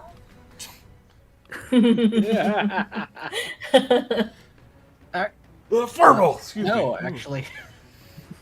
Yeah, oh yeah, you're not that type of wizard. Oh no, it's Yeah, he's the only wizard I ever that he does not like fire spells because they have too much risk of hurting books. Yeah. All right. The only thing I can think of that might be able to get her out of this, I am going to cast Sleep. On Revi, or to hit Revi? Yes. Okay. And I am to try to ensure that we get this. I am doing it at 5th level. All Oh right. dang! All right. So let me see myself rolling a 9. Oh no! Well, that was 5d8. That's what you get in normal sleep. Yeah, Did you upcast it? Oh, right. Let's see. I'd say Okay, so it's 2d8 per extra level. So Yeah. 2, 3, so that's 8d8. So roll an additional 8d8, or do the or that. So you have a total of 58. 58. Revi, do you have 58 hit points or less? I have 73, so we're good. No, that's Oh. that's not good. Oh, okay. Never mind then. I Yeah, take it back. Revi, We're level 10. Revi yawns and looks back. All right. Hesk. Anything else, Simon? Back up. Hesk, you are now up. I turn to Keldric. Do you want me to take care of Revi or the ghost? I can try to turn the ghost possessing Revi. Very well. I make my way towards the other ghost. Well, remember, it is like CC'd essentially for a minute. So it's not going to bother us. Yeah, Yes. that other ghost is going to fly off and then come back later. It is looking very bad, though. I will say that. Here's the But thing. the turn undead will stop once it takes damage. So So do you want Yes. So would you rather I try and hit that ghost or knock out Revi? That's up to you. yeah, that's your call. I'm going to try to turn her next turn. Hold on. I gotta. Would Hesk chase down a terrified ghost, or would he bash his friend's head in to unpossess them? The only way to unpossess the ghost is to bash their heads in. Yeah, no. Hess goes after the ghost because he feels that Keldric can handle depossessing Revi. All right. Go ahead. Especially since I rolled a nat 20 on an intelligence check. What a... All right. You could have saved that for your attack. All right, so go ahead and move your character you and do continue with your this all. turn. There you go. Any chance I can get Clarity. advantage on this hit because I got that nat 20? Nope. No, I had to ask. I'll let you use that nat 20, but you get disadvantage on this attack. So go ahead and roll one more time. No. And take the lower. You see what I'm doing there? Just roll. Just attack. I get it. Okay. 23 will hit, and that will kill the ghost. As the ghost is about to turn and run, you're just like, come here, over here! The ball goes through it, but the ghost sort of goes flying with it, sort of into the wall, and then poofs out of existence. How much did I move to get there? 25. So I have 5 more feet of movement. Correct. All right. You know what? Hey, you've got this handled. You've got this handled, Keldric, and he just stands right where he is. All right.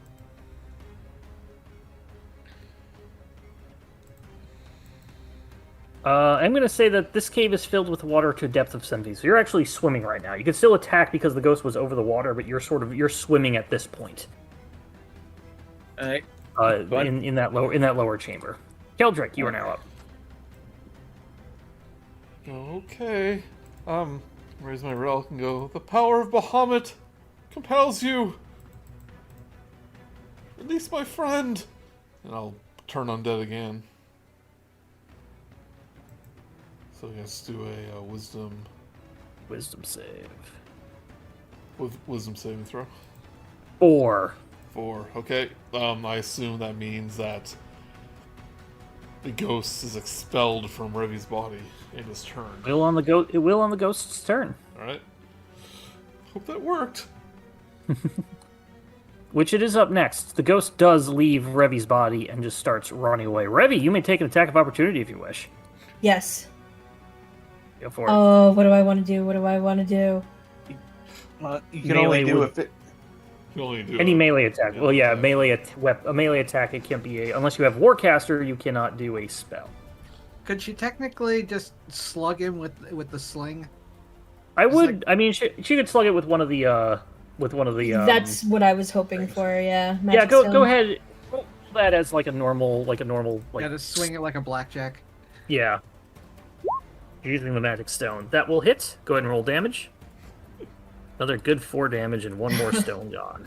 Just throw a rock at him. Get out of here. And it goes away. And we are out of combat at least for a minute.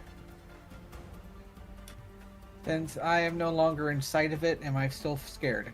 Well, okay, so yes, but Yeah, you will. Obviously, it is not affecting you. is it gone? I think so.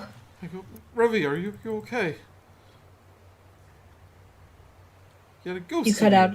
Oh, sorry. I I don't like how I feel right now. Gotta be real. No, just Hesk, just let it out. Let it out. Okay, good. Hold your hair back. Hesk really can't see what's going on since he's kind of behind the wall here, but he hears that and goes, "Are you okay, Revi?" Good now. Simon will prestidigitate it, anything away. Yeah, I was gonna say it's floating on the water just Yeah. around everybody. You know, it's like when you throw up, it's just floating there. Yeah, it's The ectoplasm. tide will take care of it in 7 hours. I'm gonna make my way back over there and get those pouches that were so vexing. You Yeah, summon 2 more ghosts Yeah. drive up. Yeah. What, you want to open the ghost bags? The bags full of ghosts. Inside are 2 potions of healing and 37 gold pieces between the 2 of them. I give the potions of healing to Revi. And- Thank you. Is she actually hurt? No, I didn't get physically hurt. No, Oh, I got hurt a little bit, but that's a 7. but I'll hold on to it if That's, you're okay with that. 7.5 gold for each of us, since we're not doing group inventory. How much? 7.5. 7 gold, 5 silver. Yep.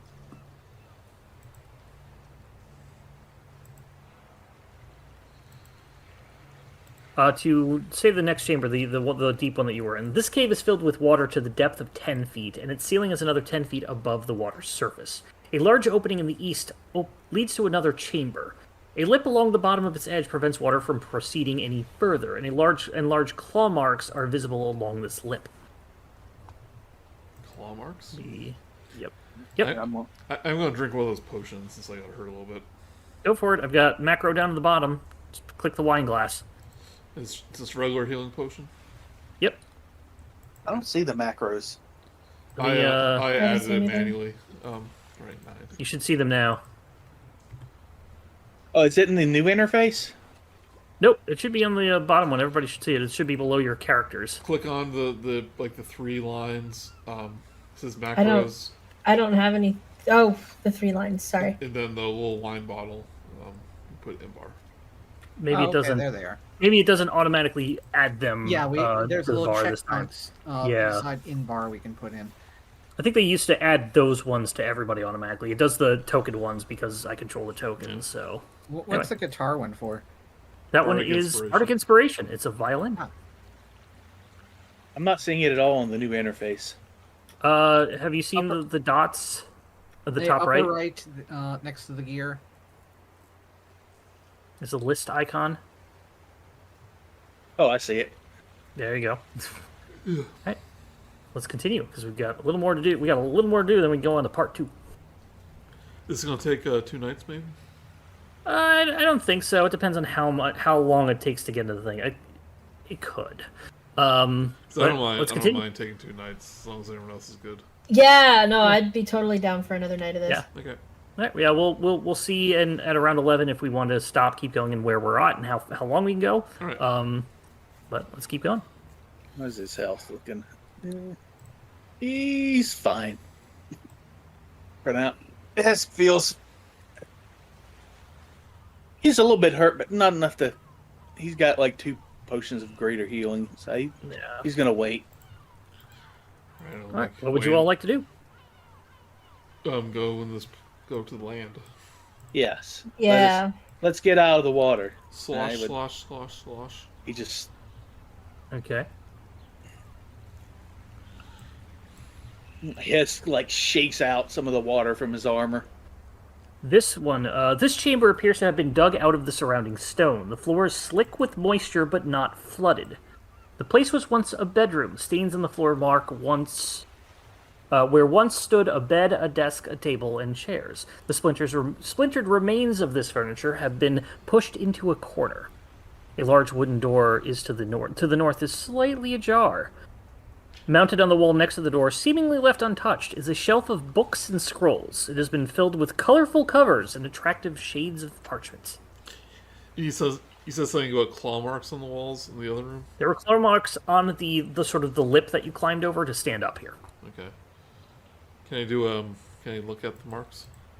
Yep, go ahead and make a investigation check. And while he's investigating those, I'll investigate the books. Nat 20, baby. Or actually, it would have been like a nature check, but still, the nat 20 is more than enough. These are definitely made by some sort of draconic creature, such as a dragon. The nat 20. Can I get a little more specific about the type of dragon? You can't tell the color from the claw marks. Okay. But it's definitely a large creature. It's a large dragon. Dragon. It's likely a So it's probably an adult. I think adults are large. Sorry if I don't remember this part exactly. We think this is the Water Genasi's home, right? This is the Water Genasi's laboratory, or laboratory. Living quarters, laboratory, inner sanctum, something like that. Okay, so this isn't I think he said like workshop or laboratory. This isn't like the floating entrance to the floating fortress. Correct. This is not. He said he never said that he made a castle. He said that he wanted to get a castle, and he never actually said that he made a castle. So you're not looking for a castle. Okay. I mean, you might be looking for a castle, but this isn't a castle. Okay, sorry, I just missed that part at the beginning. I guess. No worries. I go. This seems to be a dragon's lair. These are dragon claw marks. Oh boy. I asked the book though. It's like this is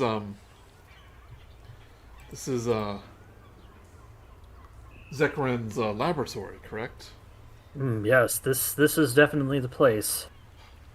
This lab should be right across there. He used to live here. I don't know what happened to the place, but yes, he is. If he's still there, it would be right across this. It's possible it has new threshold residents. of that door. Are those books and scrolls? And I go over to Simon. Yeah, Simon's already investigating them. Go ahead and give me an investigation check, Simon. Already did. 11. You can't tell too much about this. There's no rhyme or reason to the contents of the bookshelf, how they're organized. There's like scrolls mixed with books and then some journals. Just some are loose, some are like laying down, some are up. They're just sort of all on there. Looking at them, they appear to be ship's logs with daily entries, and the scrolls are mostly navigational charts. It seems to be research for ocean voyages, I assume. Keldric, give me a Zircon's name on any of them? It is not, at least none that you see, but I would like you to make me a nature check, Keldric. Me? Okay. Yes. No, the other Keldric. His evil twin brother. That's the mystery. 11. I'll say it's enough that the time that you've been working in the library and your love of books, you notice that these definitely are like books that have been waterlogged at some point and have dried out. Yeah. They definitely have like water damage on a lot of them. It might have just been washed up, collected here, maybe. Well, our foe could lie beyond that door, or whoever made those claw marks. With the natural 20, can I tell maybe how old they are? Look fresh or not? They're not like footprints. Okay, yeah. They're like they're marks in stone, so it's hard to kind of like tell from that. So he can't you would definitely, yeah, pretty much, yeah. They're definitely not like made like an hour ago. Okay. That's all you can tell. They're not super recent. Stones aren't bleeding, so it must have healed. That's how stones work. Traffic-esque. Right? It is foot traffic-esque. Yeah. It's not still warm. Is there any like footprints? Make a survival check. 23. Okay. Not that you can tell. Oh, they were fine. Yeah, it looks like probably the water that does like get into here just kind of like covers up things. So nothing has been here at least since either the tide came in or the last time that a big wave pushed the water up to here. So. Well, Mr. Hero, I think you should go first. Yes. Now, remember, metallic dragons, good. Chromatic dragons, bad. Hesk walks up to the door and, not being rude, just knocks loudly on it. Boom, boom, boom. We assume that Hesk knows what chromatic means. Yeah. Well, everyone knows. Everyone knows the he's history not of dragons. Yes, common knowledge. I've fought chromatic dragons before. I know what they look like. If you see a gold one, you knock several times.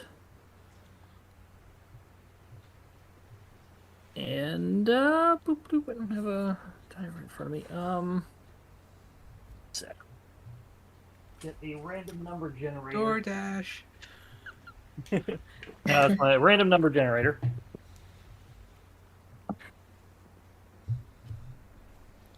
You hear after a moment. You rang.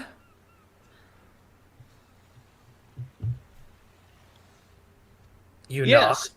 Yes. We're looking for a Zikran. Well, good for you. Would you happen to be said person? Why are you still here? Yes, we wish to question you about a book.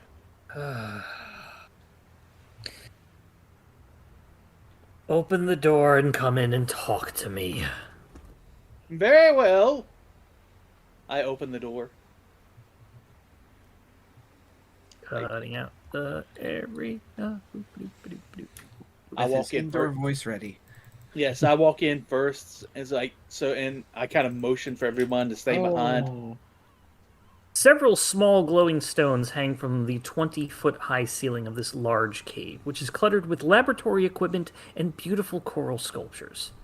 Rising from the floor in the center of the room is a circular stone dais that has obvious grooves to accommodate a device of some kind. There are no such devices present. Atop this dais is a bronze-scaled dragon wearing a coral crown. The dais is obviously under the icon. Simon, you have seen and talked to a bronze dragon before. In one of my favorite encounters between us in Waterdeep. Yes, and that is why he is hiding. Yep. Oh, there's more of you. Well, don't get water everywhere. It's one of the good ones. I'm aware of that, Master. So I actually step forward. Hello. Okay. Hello. You may have noticed that I am also metallic.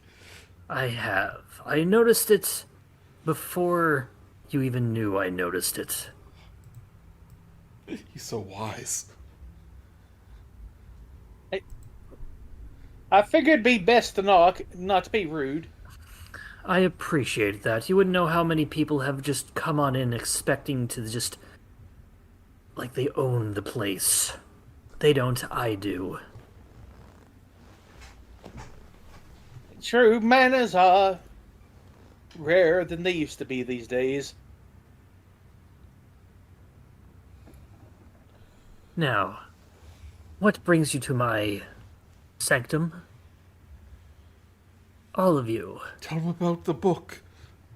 Yes. We have in our possession a book that holds a genie in it, and that genie wishes to be free. But to do so, we must defeat the original master of the book. Oh, a water genasi by the name of Zikran.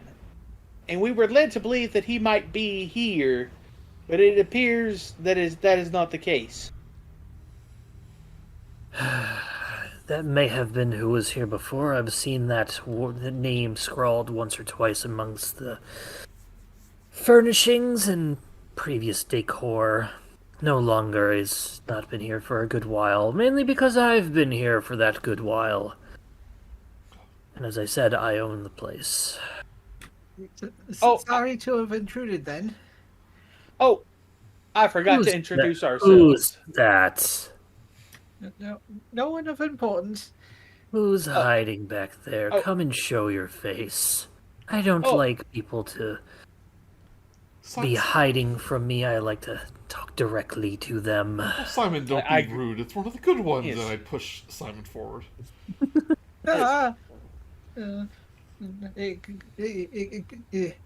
Hello. Looks down. Over at compliment Revi on as its- well. Compliment it on its crown. Oh yes, it's quite fetching. Yes, I do think so myself. I love the colors. You have a nice hat yourself. Not as grand as a coral crown, but does you well. Yes. Nowhere as beautiful as yours. Yes, I believe I just said that.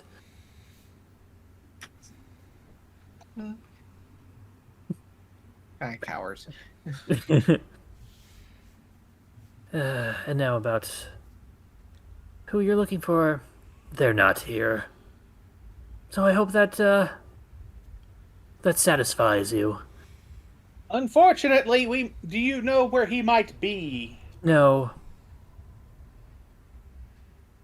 Do you have any sort of correspondence from which he no. So you have no idea where he is at all, Correct. and you have no way to help us to find I him. keep saying this, and I don't know why you don't understand. I don't know who he is or where he has gone. Do you And do you have any possession of his that we might be able to track him with? most likely something of his is probably now mine. Would you care to part with it for a short time? And if we promise to return said object Hesk, after Make that me- we find him? Hesk, you do Make not a- ask a dragon to look through his hoard. Make a persuasion check.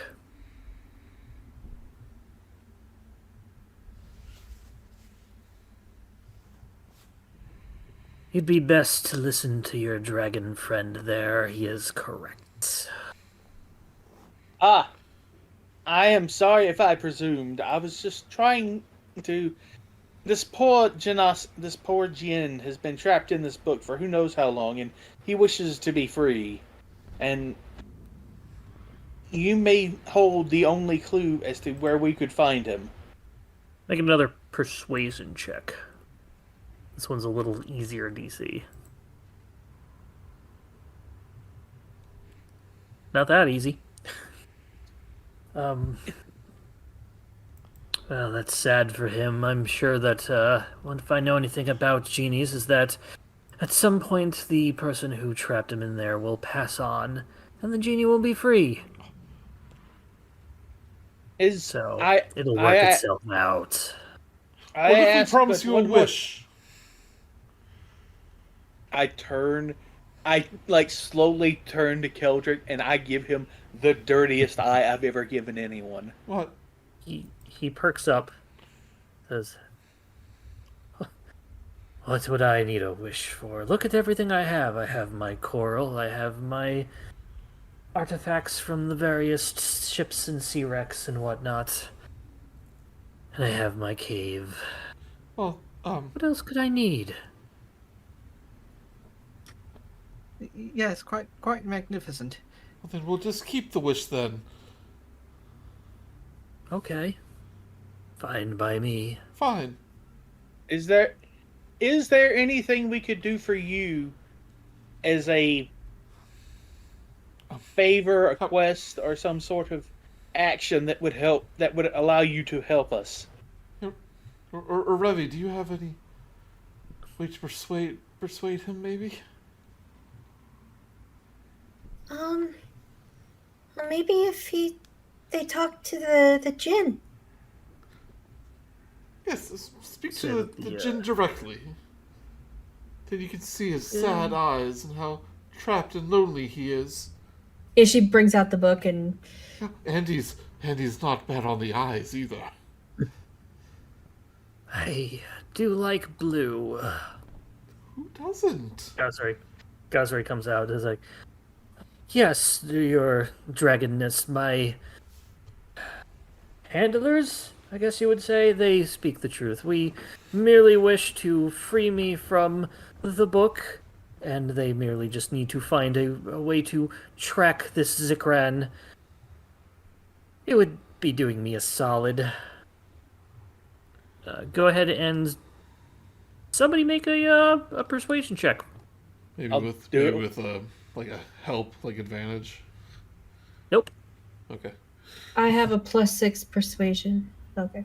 It's got a +5, so it's Well, got I it. mean, Yeah, that Revi- works. If Revi is holding the book, I'll say Revi, you go ahead and roll as well. Oh, there we go. Boom, baby. Look at his sad eyes, and the fawn's big doe-like eyes, and how persuasive around. they are. You remind me of the sea, Blue One. I do like the sea. Very well, you may look around, however you may not take anything, and you must be very, very gentle. Gazrezan looks over at everybody and says, I know for a fact that many of these work at Candlekeep, and know exactly how to handle delicate paperwork, books, and whatnot. Right, everyone? It's like, oh Revi yeah, Well, I don't- nods. I don't work there, but I also know that maybe perhaps I should stand back and let the experts handle this. Now I do have locate object. Would that be any help here? You'll have to read the spell to see if it's something that you can locate. Hesk, the dragon, looks at you and says, that would be good. You should wait outside. That's if I'm familiar with the object. Yep, so you don't know what you're looking at. Gaze puffs into a blink of logic. Back to the book. You have free reign to look around. Hesk is requested to wait outside.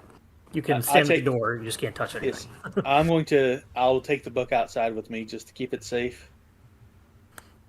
Revi, that is up to you. Oh yeah, Revi hands it over, gives the book a pat. You really trust And then- him with something so valuable. I could probably throw this thing into a volcano. It would be fine. Not Please that don't I do would. that. You hear Gazre from the book go, please don't, but you're probably right. It's just that it will sink down to the bottom of the lava and it will be lost there for a while. Yes, I would not do that. I was speaking hypothetically.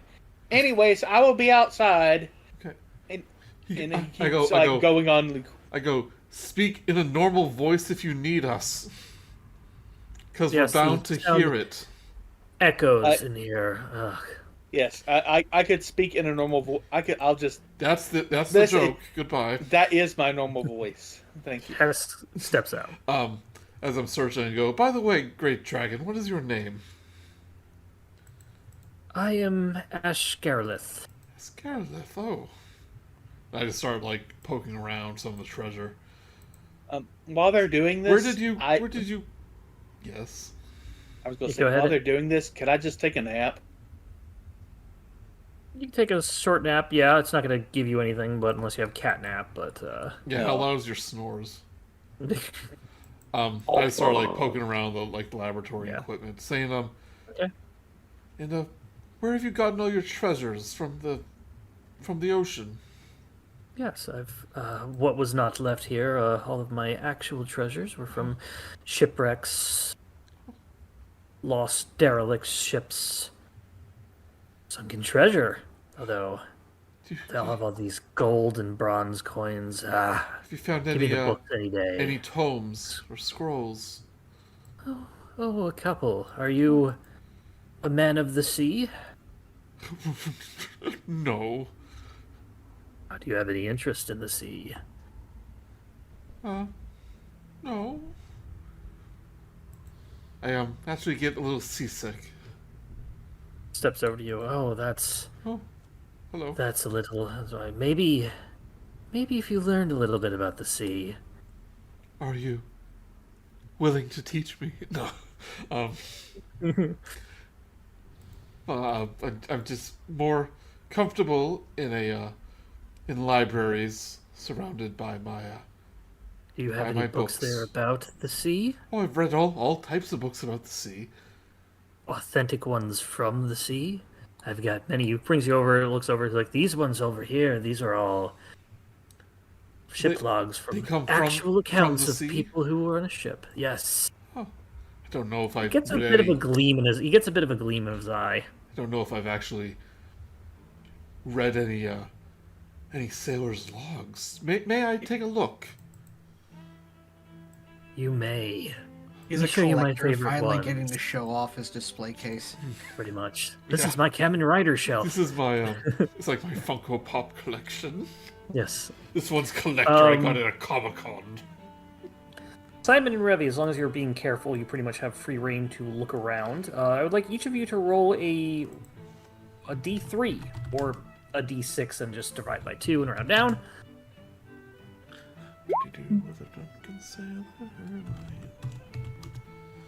And in Simon, case needed, I rolled an investigation. Okay. Investigation's not easy, not needed. It's pretty. You have free reign here to look. Are you familiar with a dragon known as Lemmerunstruns? Which one is that, Joey? Let me paste it for you. Wait, let me open my monsters and creatures book. No, that's chromatic. She was a upper one. she's known as the Mother Worm, a bronze dragon who led a fleet of pirate ships along the Sword Coast. Oh, I have heard of her and envied her adventures. Do you know of her? Do you know of her stories? Just of the tales. Tell me. And he kind of like sits down as best a dragon could, cross-legged. Crisscross applesauce. Yeah. So I guess I learned much of her exploits. Like I said, she was a mighty pirate captain, bronze of skin, and she defended the Sword Coast against ne'er-do-wells. I did hear recent reports several years ago that she fell into a sort of stupor, but some mighty adventurers cured her of her illness, and she fought against the cult of Talos. And Marco Trails off into the background, or camera pans from that past Hesk, who was snoring beyond the thing. Over to Simon and Revi, who are each picking up something. Simon, you, with a 1, you found an old diary. Reading through it, that is obviously from... it matches the handwriting from the inside of the book that you've been carrying around. So you discern that this is probably Zikran's. In the diary, he writes about a rival named Lafa, who sought the location of his library, and the fear of this discovery prompted Zikran to pack up and leave in a hurry. He will begin speed reading this, and for your detriment, remember that my feat is keen mind. Of keen mind, there you go. Okay, now what will you find in... Boop, boop. Over to Revi, what you find is a handout.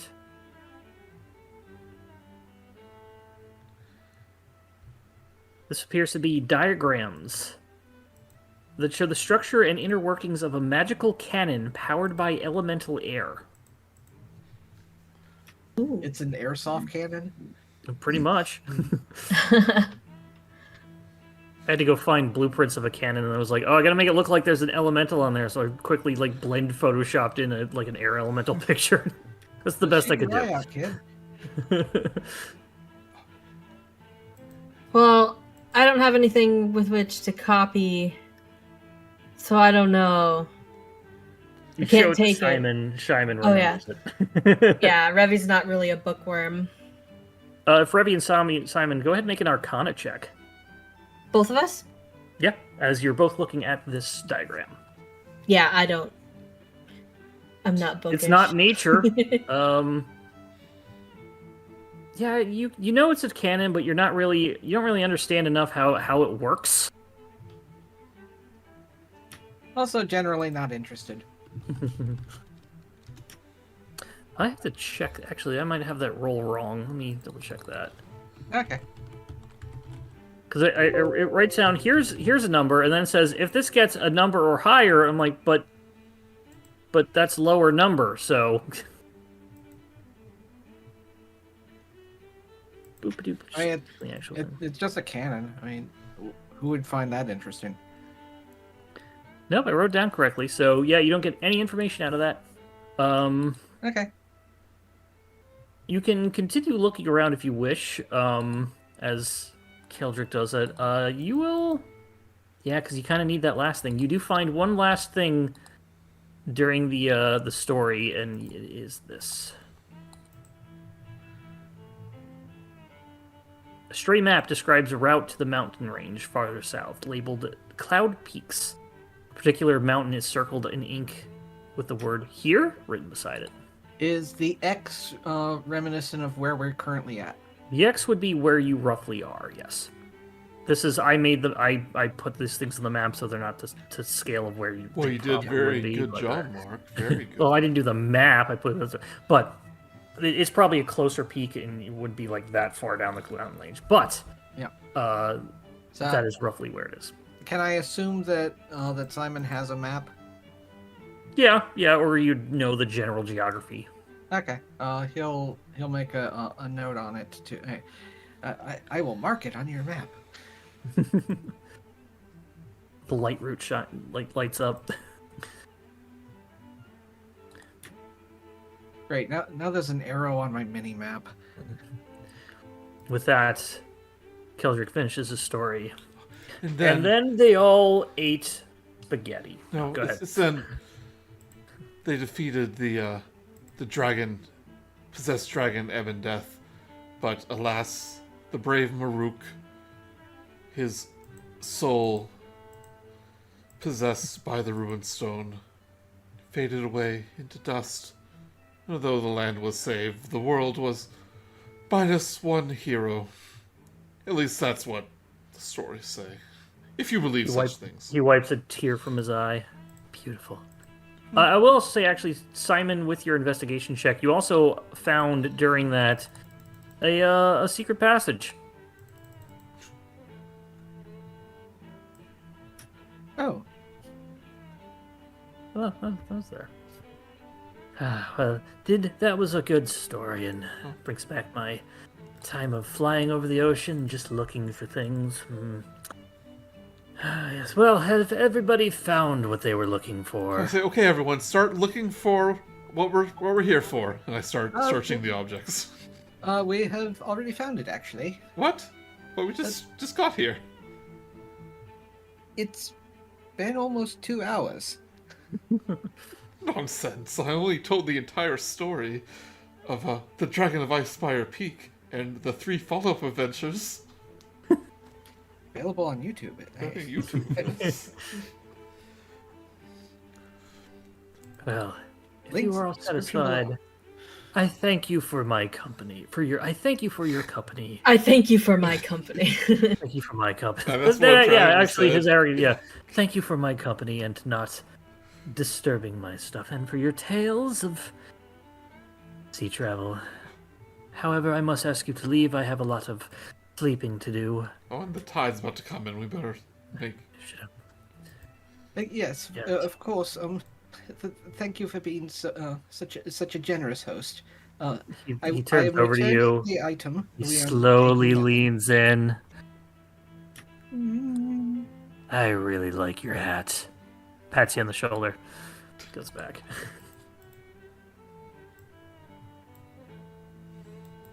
Sorry for the pee on the floor. What? Oh, Oh, from Simon. I was like, what? he magics it away. Simon fainted. Oh yeah, sorry. Revi will go get Hesk. Keldric, Wait, you've seen this before. Yes, You he go did, pick up. actually. You go pick up Simon. Yeah. Oh, that's right. You guys can turn your characters now. Or no, you could always turn I've them. You been can never able to flip do them. that for years. You can never flip them. That's what it was. I'll show you. Oh, I want to use Everybody- the secret passage. Please, You mean can we where the please dead use, bodies Can are? we please use the secret passage? Please, please. All right, just once. Yay! It'll be a soft landing if we aim for the bodies. Oh no, it's full of cobwebs because no one's used it for years. Oh no! Spiders! But Like look, you walk out look, and but Hesk- look, a clue to a secret Hesk- treasure. No. At walk that out point, and- you realize Hesk has been possessed by the ghost that was gone. For now, he's not. no, I Hesk is- did think briefly about doing that. oh, I would have. I, If I was a, I yeah, peek outside and go, "Hello, ghost. Are you still there? Hesk is like, It's your boy, Keldric." and then as they walk up, his bell like goes off. Ding ding a ding a ding a ding ding ding a ding a ding a ding. Whoa, whoa, whoa, whoa, whoa. Oh, y'all done? Okay. Cool. Great. That's right. Did we find something? Yes, a location on a map we should probably explore. Away from here. Yes. You head on out. The map itself,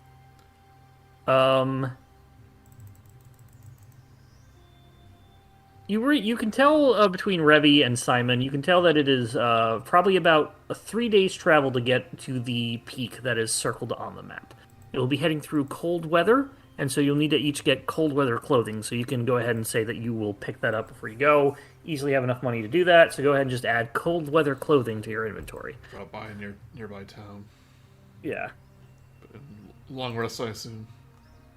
Yeah, you'll get a Which long one's rest like pretty easily. 3 Feel free to days, take, feel free to take a long rest before you start this journey. Well, I mean, it's 3 days, so I assume we're long rest. Yeah, I mean, you're gonna get one before you go in, so you can take one now and just long rest in before you do it.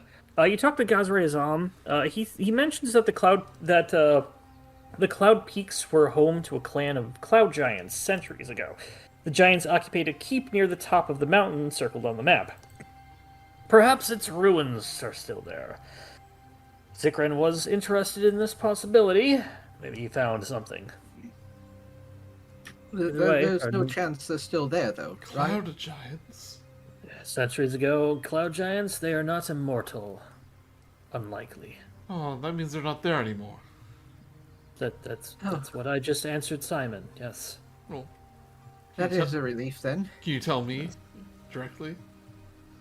I don't believe they're there anymore. Their castle ruins could possibly be there. Oh, that's too bad. I wanted to meet a giant. Well, maybe that could be your group wish, to meet a giant. I look at everyone. Hopeful look in their eyes. Is that a good wish, to meet a giant? I think it would not be worth a wish to do that. I suspect we're going to have that happen no matter what. Oh, but they said they're all gone. Where else are we going to meet a giant? I believe there are better things for wishes. Yes. What are we going to wish for? That is the question. 2 giants. Two I mean- giants. Should we wish for 2 That's a- giants? I mean, the simplest thing to wish for would be riches, and then we can use those riches to do whatever we wanted. It's like, riches, I want a pony. riches are okay. I could get my own personal library. Yes, you could purchase a lot of books. I don't want to purchase books. I want to have books. But once you've purchased them, they're yours. Explain more. Are you familiar with coins as we travel? Coins.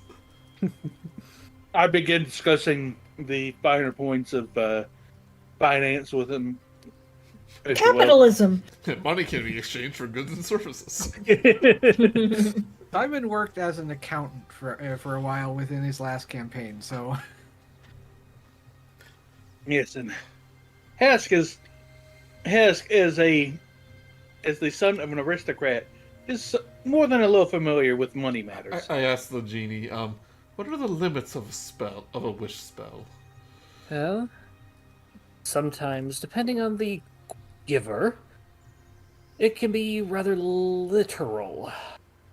Or it needs to be able to create something that would satisfy what you ask. For instance, if you ask for all the money in the world, you don't just become the richest person in the world, you are literally given all of the money in the world.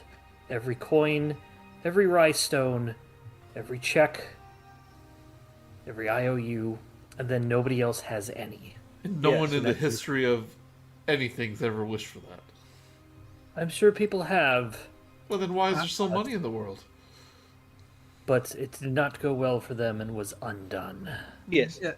Just imagine how many dragons that would be upsetting if all of their hordes just vanished and appeared at somebody's house. I mean, if you were going to wish for money, the best wish would be to wish for a sizable amount of unclaimed money, as in no one knows where it is, and no one has any claim to it. I'll ask him, the rules about bringing back those who have passed on. I actually have to look at the wish spell itself. Because I know our friend Hesk here has I think visited one of the Candlekeep for quite a tragic reason. I think one of the features is that you can cast a spell of any level. Ooh, never mind. Yeah, like in The gameplay... basic use of the wish spell is to copy any 8th or level spell or less. However, you can basically make it a like thing true where, resurrection or something. Yeah, they ask you. So you would be able to do that, yes. Yeah, because like wishing gameplay terms is more like you gain magical spells like that. Yeah. I go Hesk. If you wish to change fate a little bit, we could use it to bring your father back, who recently passed. Well, true, that would be a good way of doing it. But my father was old and had lived a long life, so I do not know if he would want to come back. I thought he maybe died, like, doing deeds of heroic daring do. Nah, he was long retired and had, after a long life of adventuring, and, just went into sleep one night, as you will. Which truly is the wish of any true adventurer, to have lived a long life and then die in your sleep. At least that's my wish. So you hear from the thing. Your wish is to die in your sleep? I can do that. that's ha ha ha ha ha ha ha ha ha. As you continue, the beach eventually turns into grass into a rocky trail into snow. A bit of trek ahead of you, 3 days. It's nature at work. Hesk, remember to long rest. Oh, I did long rest. Oh, I guess I didn't. You gotta click the confirm afterwards because I wanted to make sure you don't accidentally click things. There you go. There. Revi, we're very far away from Candlekeep now.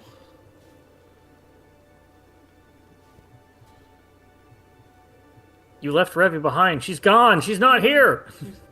Oh, she's climbing a mountain like a goat. Oh. Goes right up that 80-degree angled wall. Right up it. You there, Michelle? Yeah. Okay. Joey was prompting you. Oh, sorry. Yeah, I was just saying, like, Keldric is like, we're very far away from Candlekeep. Never ventured this far away. No civilization anywhere. That's kind of how I like it. We'll be okay. I got your back. I'm very grateful for that. I tend to prefer civilization myself. It is comforting being surrounded with familiar things. Things that, bring you joy. That's why I prefer the library. Why I keep all the books around me. Yes, but there is something Whoa, to be said about Avalanche, don't- experiencing the... Avalanche. Keep your voice down. Very careful.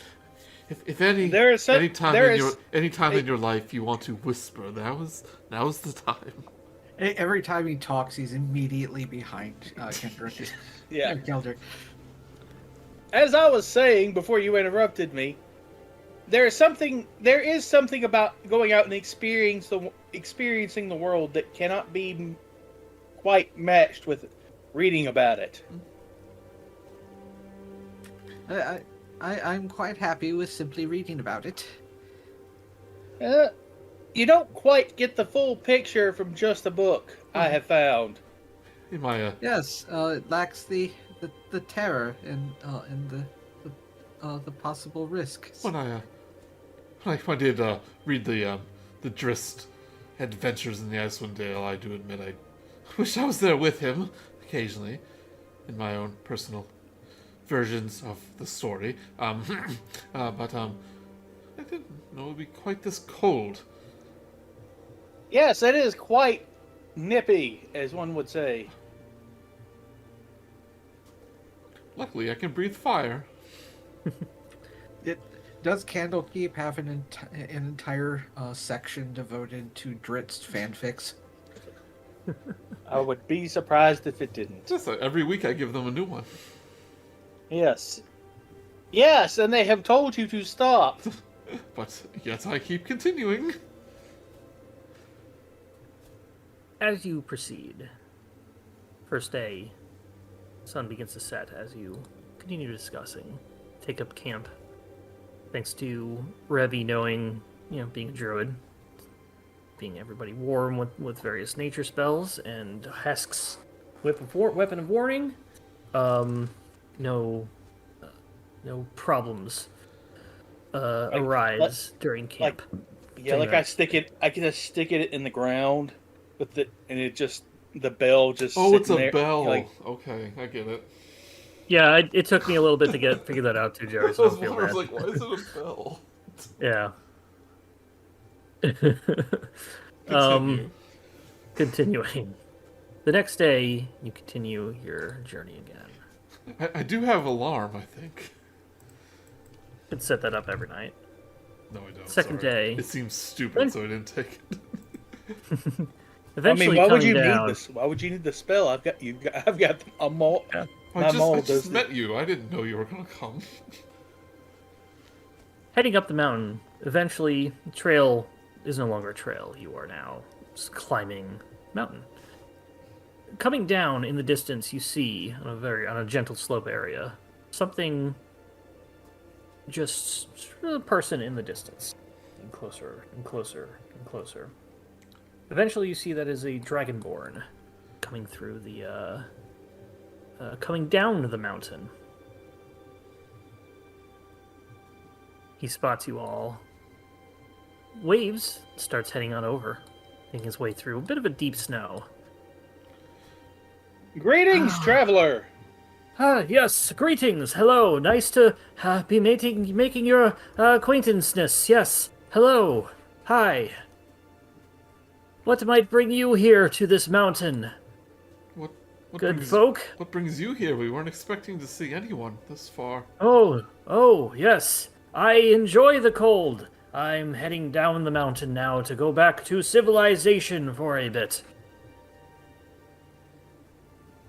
Yes, we are coming here we have come to search for a water genasi who might be in the area. Water genasi? You might need to find a ice genasi. Yes. Yes. They might very well be one by now. Yes. Well, Have you any stories of your travels, travelers? Is there any well, I would like to ask them. It's like are the Cloud Giant ruins nearby that you're aware of? The Cloud Giant ruins? We're on a You'd journey have to go there. into the clouds to see that. Oh, this guy is very aloof. Are you okay? Do you have snow madness? Snow madness? You'd have to be in the snow to... Oh dear. I don't believe so, no. Do you have it? Not I don't yet. believe we've hit. Not yet. No. No. We have No? not been here around long enough to get the snow madness. Oh, I can say that you need to be here longer. Where did you come from? You just climbed the mountain for fun. No, I came from the mountain. And he points up. Well, that's what it said. That okay. Yes. Where did you come from? We came from down the mountain, sir, and we are going up to the mountain. Well, there's Can we- nothing up there. Maybe some cloud giants if you reach the clouds. That was the plan, sir. Wow, I figured that out. I'm smart. You moving the token around a lot. Is he like jittering? Oh yeah, no, he's. I'm doing that on purpose. Yeah. Not jittering. He's make a perception check. Okay. Yeah, 10. Not jittering, but he isn't staying still. Are you looking for a toilet? What? Why would I need that? I'd just go in the snow. You know what they say? Eat yellow snow. It's healthy. Well, I believe I've heard they say the opposite. I've heard the saying, look out where the huskies go, and don't you eat that yellow snow. What's a husky? Is this a dragonborn or a lizard, folk? Make a perception check. It is cold out there. He's got a lot of like snow bits on him. Perception. Looks to be a dragonborn. He does uncharacteristically have a tail. What color is he? Red. Oh, he's new. So One of those new revised dragonborn. Oh, you're one of the He's a new ones, aren't Pathfinder dragonborn. you? I noticed in Baldur's Gate 3 you can have tails. In D&D 1, they're going to have them back. Oh, really? Oh, they gave in to pressure. Yeah, and they got them in on Earth Arcana. Yeah. This is, however, in this world, dragonborn. Characteristically, you have to. Uncharacteristically have a tail. So, Right. Simon noticed that. Okay. Yeah. Are you okay? Yes. Are you? That is a very heavy question. Oh, I didn't mean to drop it on you. How Can I- droll. Ah. I hate to tread over this thing again, but can I give him a once over? Because I'm getting some Yeah, weird sure, go ahead. vibes. Yeah, give me perception. No, only one person is allowed to look at him at a time. Hey, Yeah, you can't get much he's- else. It's red dragonborn with a tail. You don't think you've ever seen a dragonborn with a tail before? how curious, sir. I have never seen a dragonborn with a tail before. Ah, neither have I. Okay, now Revi is gonna run a perception. Ah, Give me a nature check, Revi, Yeah. because everybody's rolls are crap. Give me that's a little Is it better. my turn to look at him now? You already looked at him.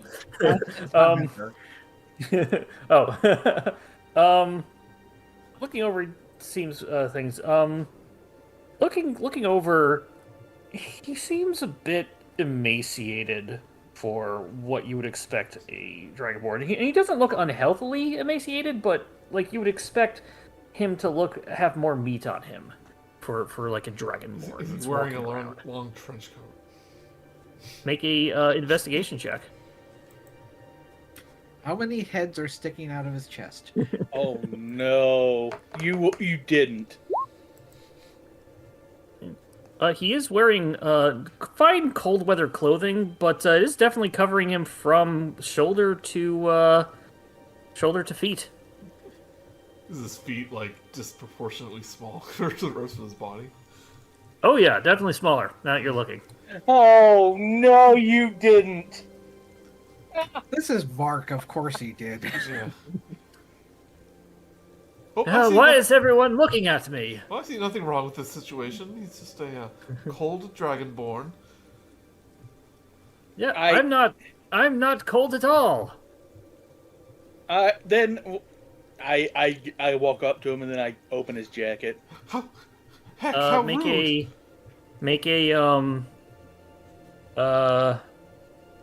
It's grapple. Make an athletics check. Oh, you shouldn't have done that.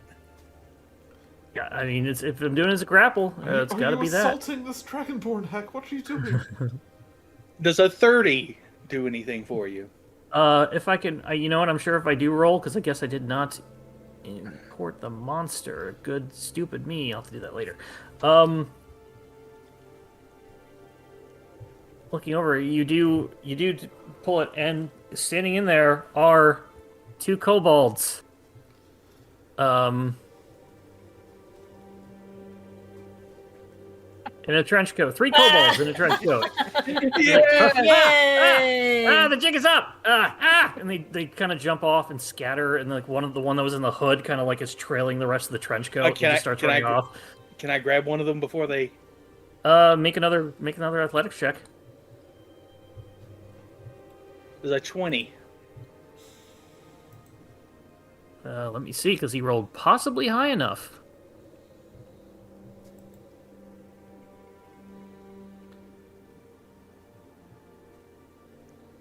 Nope, he only gets an 18, so you do grab the end of the trench coat. Let me go! Let me go! I like lift him up. Like it's like nothing to lift him up. It's Yep. Like, I lift They're him only up to like 20 face pounds. level. Yeah, I lift him up to face level. I'm like, okay, friend. Yes! Why don't you tell me what's going on here? No! I pull him a little bit closer. Are you sure that's the answer you want to go with? I intimidate him. Make an intimidation check. 11.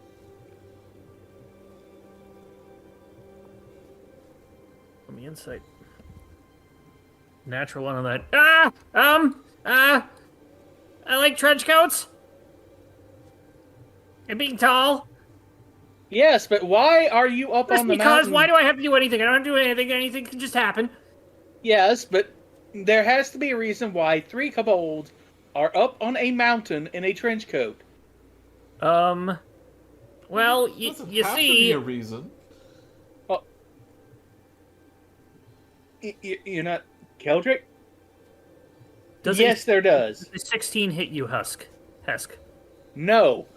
16. A bunch of sling attacks from the other 2 kobolds as they pop out just come at you, and they're like, It's like- let him go. He didn't do anything to you.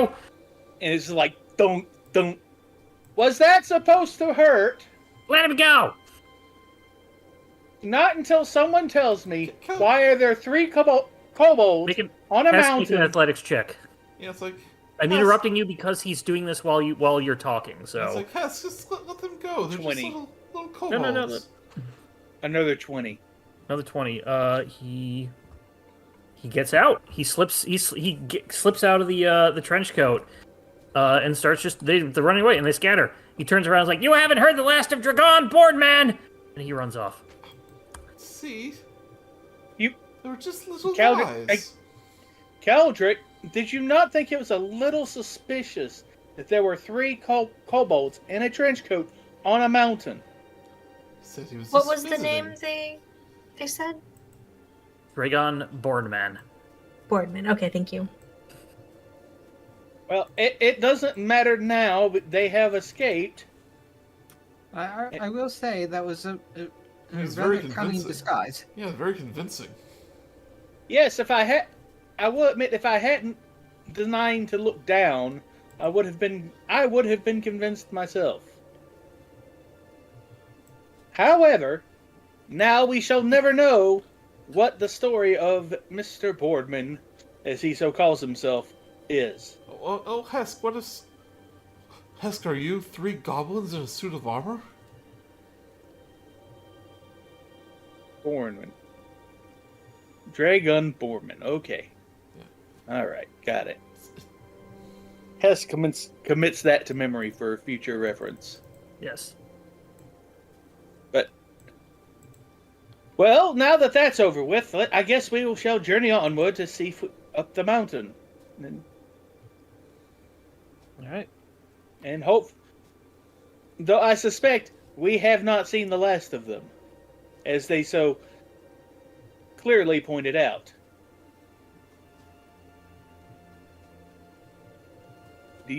And secretly Hesk wonders, have we seen the last of them?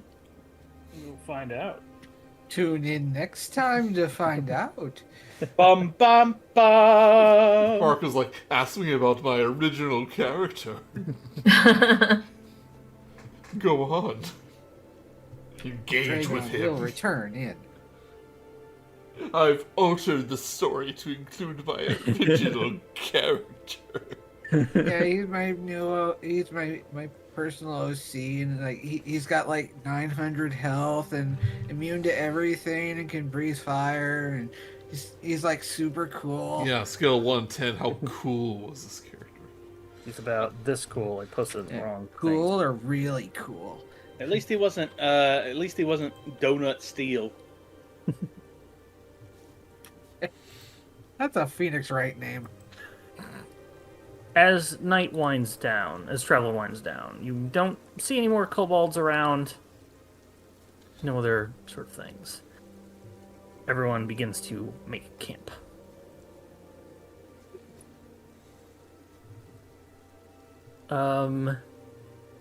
As you head off to sleep, you are able to you're able to once again just have a nice fire out. Nobody needs to really get on watch because Hesk, I shall use my fire breath to start a fire. What is the range on that, by the way? Oh, ball of is it warning, like 30 feet. 30 feet. So, okay, if anybody is okay with anything possibly showing up within 30 feet of them, they can just let that go. If anybody wants to take watch for the night, because they want to just catch things before that happens. It's up to you. I'll take a watch. Okay.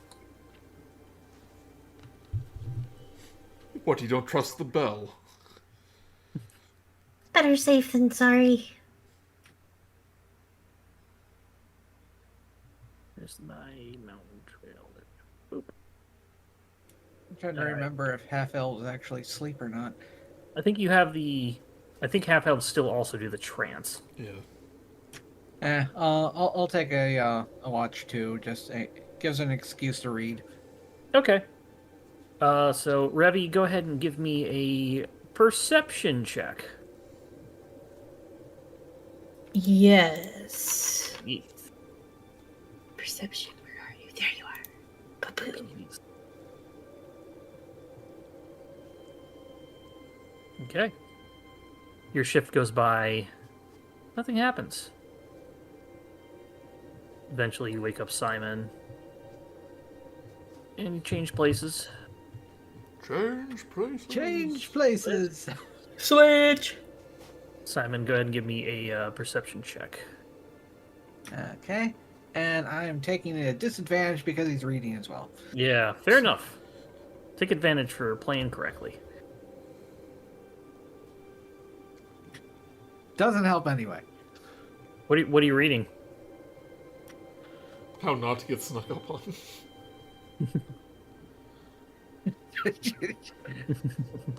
Yeah. Famous ambushes of our times. Top 10 ambushes. It's a list. So you're going through the ambushes. You've read this a little before. And they're in alphabetical order. And you eventually get to the Ys. And the Ys don't have anything in there. And then all of a sudden you start hearing flump, flump, flump, flump, flump, and coming up in the distance is what appears to be a Yeti.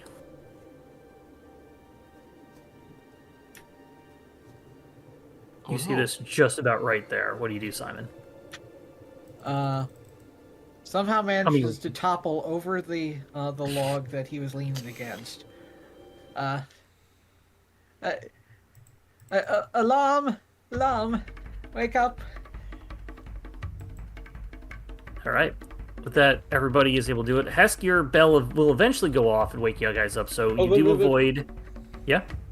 He's like the bell, just like, and then Hesk is literally up, standing up in an instant. He hears that bell goes off because he has trained himself to go off when that bell goes We'll say off. that because Simon did that, the bell itself is pretty much a pre-alarm. So, everybody please roll initiative.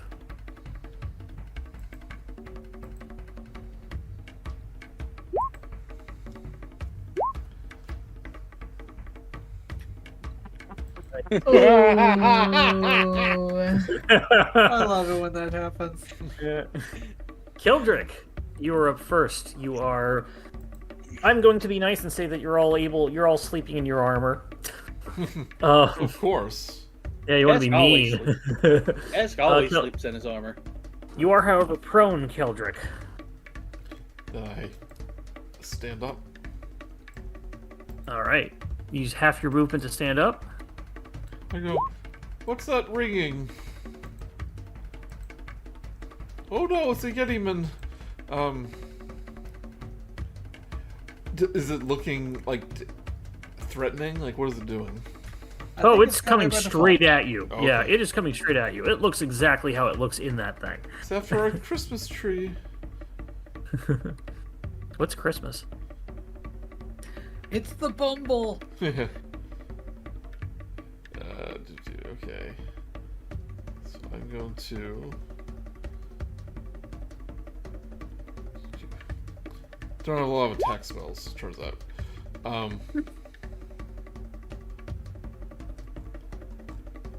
Yeah, I'm just gonna panic and do a Sacred Flame. All right. Dexterity saving throw. 13. 13 fails. They'll take 11 radiant damage. Yeah, let me check its things. It's okay. All right. Yeah, it took that. Okay, that's it. All right. Revi. All right. I'm not sure if I'm able to, when I polymorph, turn into a Yeti myself. Yeti is a monstrosity, so. So no. Well, it's if it's polymorph. We're saying polymorph or Yeah. well, I mean either way, but like, do you mean on wild Spell shape? transforms a creature that can see within range into a new form. Unwilling creature, blah blah blah. Transformation lasts for the new form could be any beast whose Oh, challenge then I rating can is just equal to range. polymorph the. Okay, never mind. I don't know why I was polymorphing yeah. myself. I can just polymorph the Yeti. You can certainly try. I can certainly try. We'll say that you stand up and or crawl out or whatnot of the tent. Yes. Coming out. Revi, it's our Yetiman. The range is 60 feet, so you will have to use all your movement to get within range. But I'll let you get there. I mean, she was prone too, I imagine. Yeah, so 5, 10, 15, she can get to it since the. Not exactly. So I'll give it her. So what would you like to turn it into?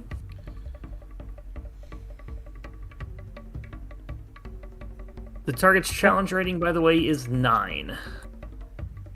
I mean, you can turn it into anything. You can say like a bunny rabbit. I was gonna. No, they're too fast. We don't want it to get away. I want to say a pig. All right. Greased pig. Zooey. There is a pig in Storm King's Thunder. Oh, that's good to know. So Well, otherwise, you probably do like a boar or something like that. So yeah, go ahead and what does it need to roll? 15 wisdom. Wisdom. Dirty 20.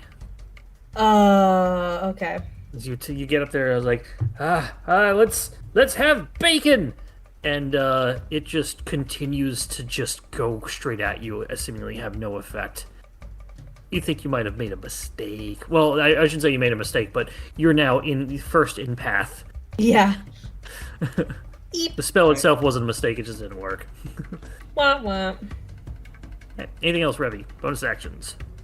I don't think I really have any bonus. Pick up 3 Action. rocks. Oh, Make some bonus new action. stones. Yeah. Movement. Yeah, that's true. She used all her My movement to get there. movement's all done. Alright, so we'll just say make 3 stones because it's always good to just have those at the get-go. At the ready. Hesk, you're up. Could I make the argument that I'm not prone because I've trained myself to get up at these? There is a feat that does that, but I will say that it takes you 5 feet less to stand up. All right. So I have say that- 20. All right. So I have 25 feet of movement. No, it takes you 5 feet less to stand up. If you have 30, it would take you 15. 5 feet less than that is 10, so you have 20 feet of movement after you stand up. All right. Then I instantly just rush in front to be like the first person that it comes up against, and then I raise my Okay. as I run out, I grab the bell and I'm gonna prepare an attack. Okay. Does You extra ready? attack work with ready? No, because you don't ready the attack action. Extra attacks only happen on the attack. You ready an actual attack. Well, then I'm just gonna ready an attack when it comes within range because Okay. it's gonna come within range, and then I just like yell at it, "Fight me!" Yeah, sure. You have no idea if it speaks common. Does it speak goblin or orc?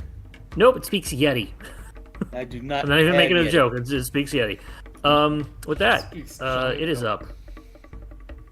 It maneuvers its way through here 30 feet to get to you. Why don't they ever have that on the Well, list? Of so it's within languages range now. It is within range, so it gets there. Go ahead and make your attack.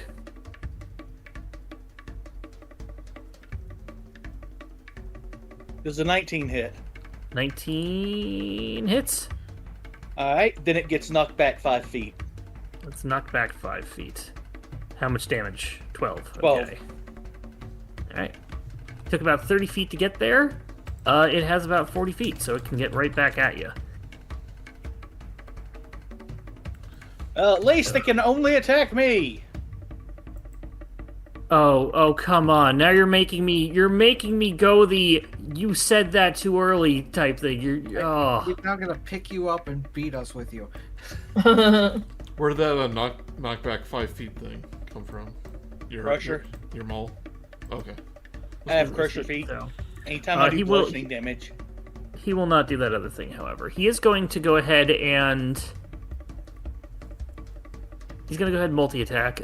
First thing, he's going to go ahead and look at you, Hesk, because you have taken you basically focused on you because you screamed out and hit him. So I need you first. To make a Constitution saving throw. And this is magic. If you have Nat something. 20. Son of a bitch. Oh, it's a high DC too, which is why I'm pissed. You do this.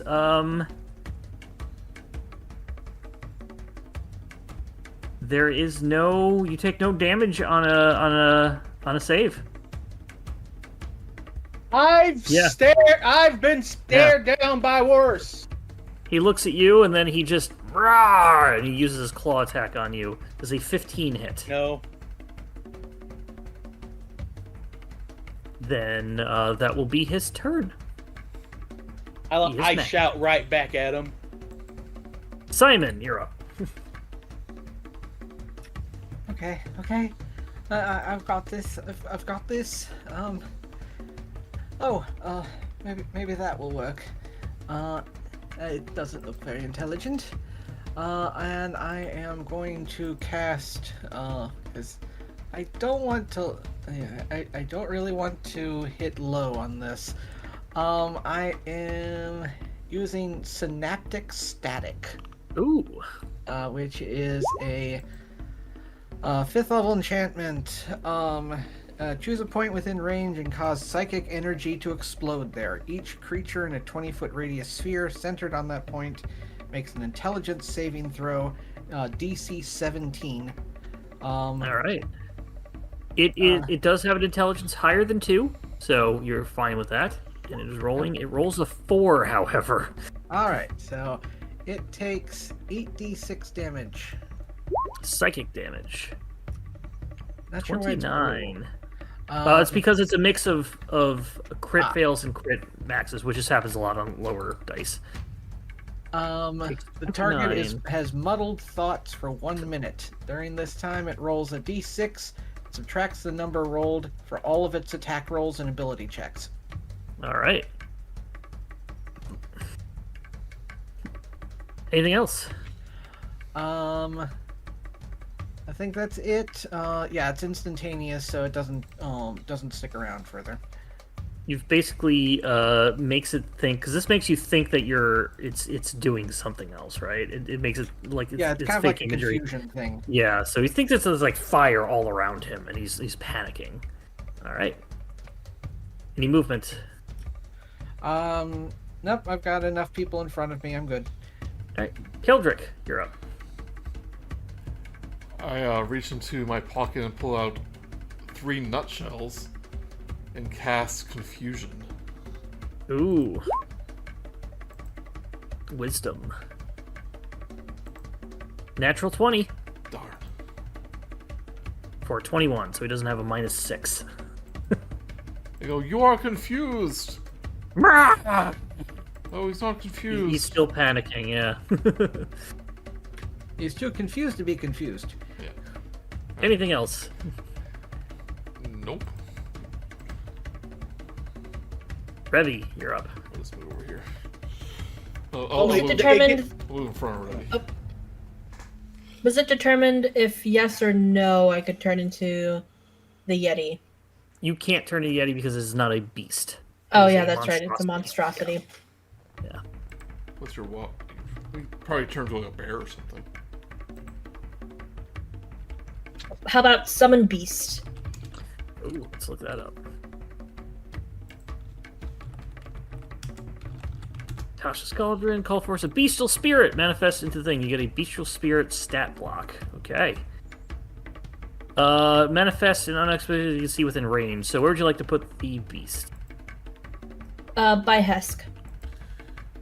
Alright. Is it Would it air? attack Hesk or would it?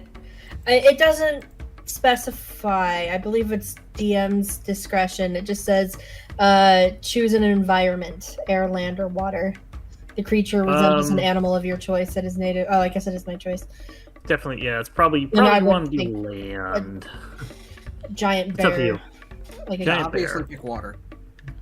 Alright, let me see if I have a. Also, if you can check what the highest challenge rating is that she can wild shape into. Somebody else take a look at that real quick as I'm trying to set up the other thing. Okay, I'll do it then. Thank you. Spells, there they are. So you wanted a giant bear. Beast.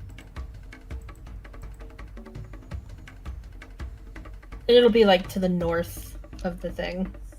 This'll work.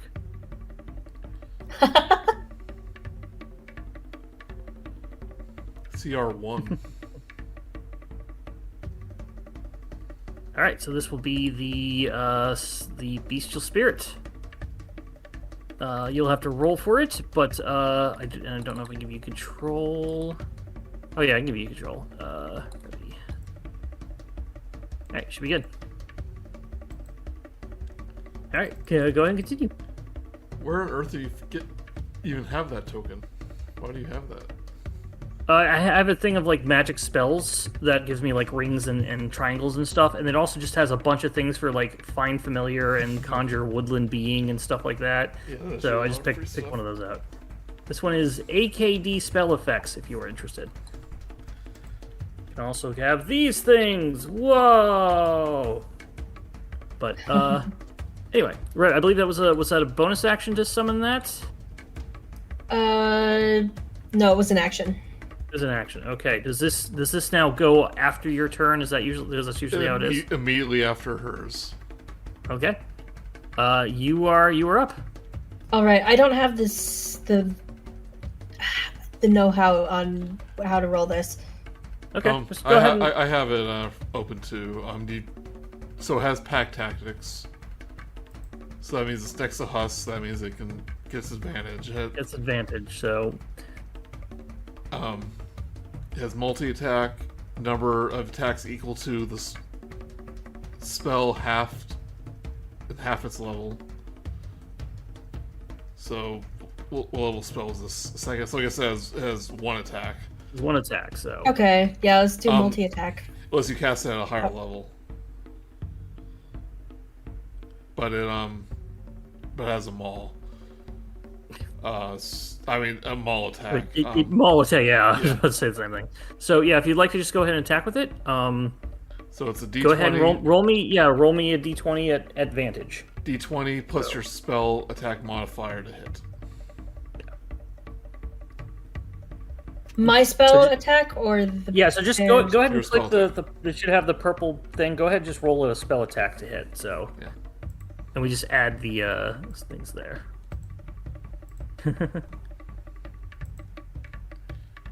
So rolling a 1d20, you guys... Well, there you should have a spell attack button on your spell Ignore this thing. You should just be able to click that. Yeah, so on your spell, you'll see a purple dice, and just click that dice next to spell attack, and it'll roll a spell attack.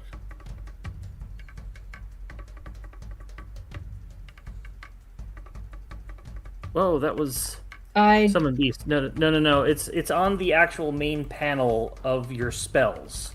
And at the top it says modifier, spell attack, and save DC. You looked at it earlier. It's 12. Do you see that? Yes. Do you see the middle one? Does it have a purple die She rolled. picture? It's a 12. Oh, there it is. Okay, just after everything. Sorry about that. 12. After all that, unfortunately, does not hit. Yeah.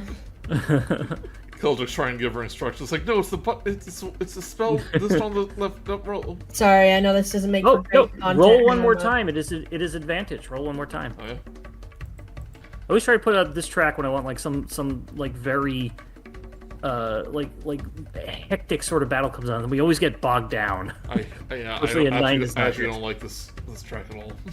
I will change it for you. No, it's fine. It's fine. There. Okay. 9 unfortunately does. Maybe because I think you used it on a chase once, and it just lasted forever. Yeah. That was on the big Eberron battle. Yeah. Oh yeah. Which is on for the entire 2 hours. I love it though. Revi, would you like to move at all? No. All right. Hesk, you were up. I'm right in front of it, and I'm ready to attack. So I'm just Go for it. I don't get advantage or anything, I don't believe. Not from where you're standing, nope. 25 hits. 14 damage. I don't think I can't. Oh yeah, you do flank. I forgot you did flanking. Yep. But I can't see a way to get around it safely. Okay. Well, attack the again. trees. Yeah, the trees are kind of in the way, and they are fern trees, so it's not much strong. But yeah, I mean, you could do it. You wanna? well, I still have one more attack. Okay. There's nothing stopping me from just. There you go. There you go. Yeah, you have advantage. Yep.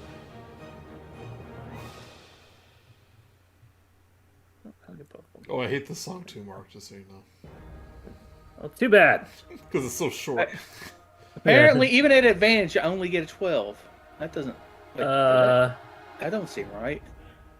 Roll again. I think it only rolled 1. I'll just roll. Hold on.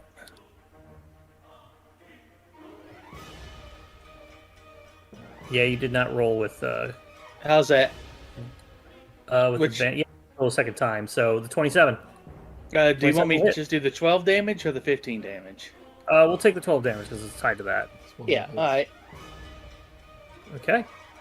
It's looking hurt. Anything else? You know what? I'm gonna use but that second hit, it moves 5 feet away from me because it will hit the bear. Oh yeah, good. Well, then I believe that'll be my turn. Okay. The Yeti's up. He looks kind of mad. He's gonna go ahead and push you down, Hesk. Please make an athletics or acrobatics check. 22. Oh my god, this thing only rolled 11. Oh, what a waste. I like catch its arms and like. Yeah. It's got a +7. By the It's way, like, what are some of the champion stuff that you can do? Champion is if I roll crit at 19 and 20. That's one of nice. them, It's just going to go ahead and run over towards Keldric. Hesk, you can take an attack of opportunity if you wish. All right. For really well, you said. 12. 27 for 12. 27 will hit. For 12 bludgeoning. Yep.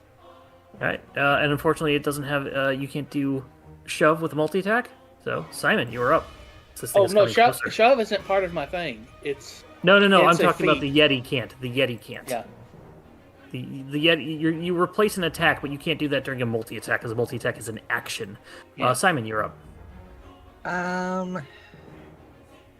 Okay, I am... Wait a minute.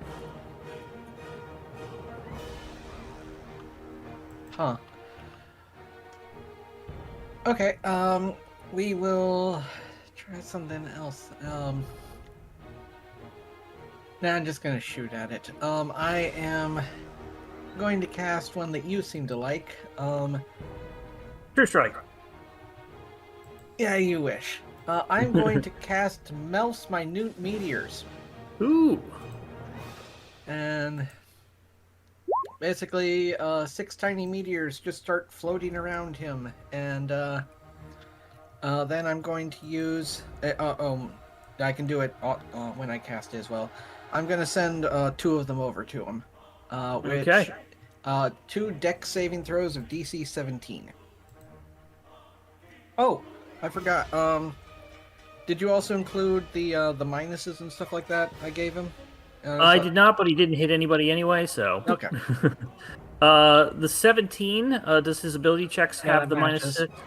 Does the 17 get the -d6 as well? Is it only on attacks or is it on abilities saves? It's on abilities. Alright, so that will... He's got a 17, so he will get lower than 17, so both hit. From the looks of it, it's a you roll a d6 and it's a static negative. You don't have to roll it every Okay. time. 2. Still good. All right, so creature takes 2d6 fire damage. 11. Okay.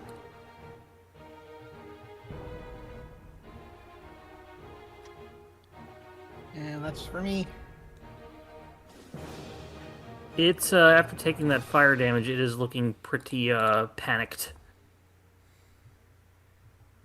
Keldric, you're up. It's also starting to look bloodied. Yeah. It's starting to look bloody. It is bloodied, actually. I go, stand back, Revi. It's about to get hot. And I'll cast my breath weapon. So dexterity saving throw. 6 minus 2 is 4! 4. Ugh. Pretty good. It takes 15 fire damage. 15. As I go, achoo! He's looking pretty bad. Oh, is Bless this- you. I think this. I don't think I get 2 attacks.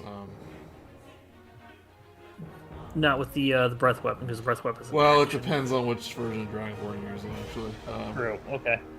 But I don't think I get 2 attacks, so Okay. Anything else? that'll be it.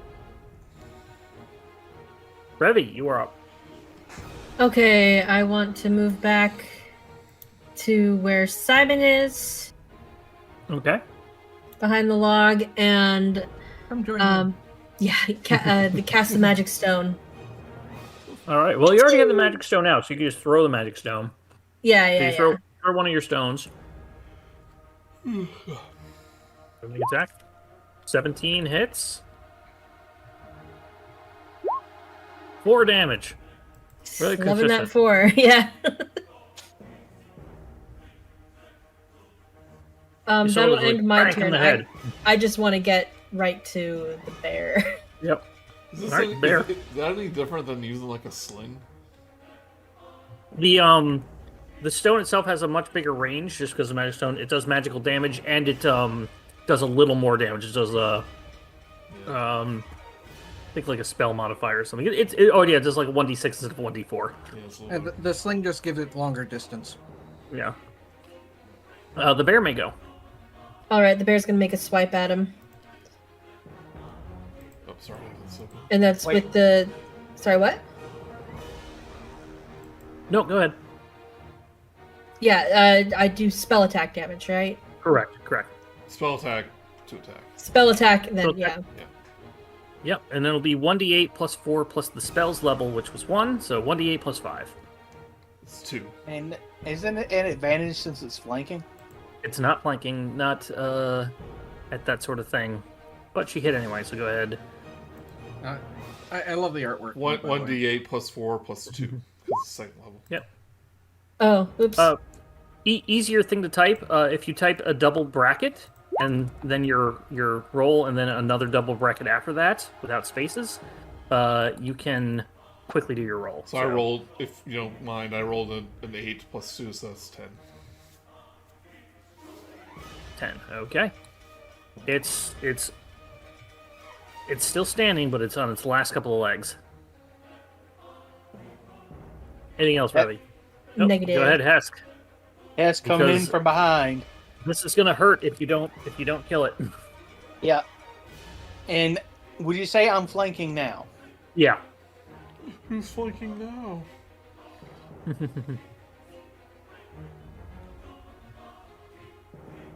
Don, give me those ones. That'll hit. How do you want to do this? I see this thing has the intent to kill us, and I crush its head in. It's like there's like nothing from the neck up. Just it has thoroughly been brained. You basically It just like leans you down to attack Keldric and then just wham. basically it comes down to attack Keldric, and we just see you jump up, leap into the air over his bent over body from behind, and then just comes right down on him just off camera. Oh, For whom the bell tolls, bitch. That's your badass line. I don't know, I like the other way. For whom the tell bowls. All right. The rest of the night goes by without a problem. Do you think Hesk speaks in all caps because his hearing has been ruined by the bell? did I you like say that. something? Nothing. The day goes by, you get a long rest, everybody gets a long rest. Didn't get close enough to do its ice breath. It was going to do that next turn and just hit like everybody, so good stoppage. I'll go a little bit more, and then I think we've got a good place to stop for the day, so this will have to be a 2-dayer. The third day comes around. And eventually what happens now is that the weather has deteriorated, mostly because of how high up you are. It is extremely cold, meaning that you do not have cold resistance, immunity, or cold weather clothing. You will have a bad time. The high altitude makes your travel slower, as well as breathing is a lot tougher. And a strong wind. I put on the wrong thing. Yeah, you were meant to do mountain travel. There we go. More appropriate. I can sound hear effects. the sea and the gulls. God, You you're should having have that gone mountain through the blindness. mines of Moria. Yeah. Good one. And there's also a strong wind, which will impose disadvantage on ranged weapons and hearing perception checks. Open flames will be distinguished, and fogs will be blown away, and flying creature has a lot of trouble. Do you know if clerics prepare their spells each day? Clerics do, yes. So if you want to change some things, feel free. Might have like a elemental type thing. Eventually... Oh, God, I wish I would just keep the sound.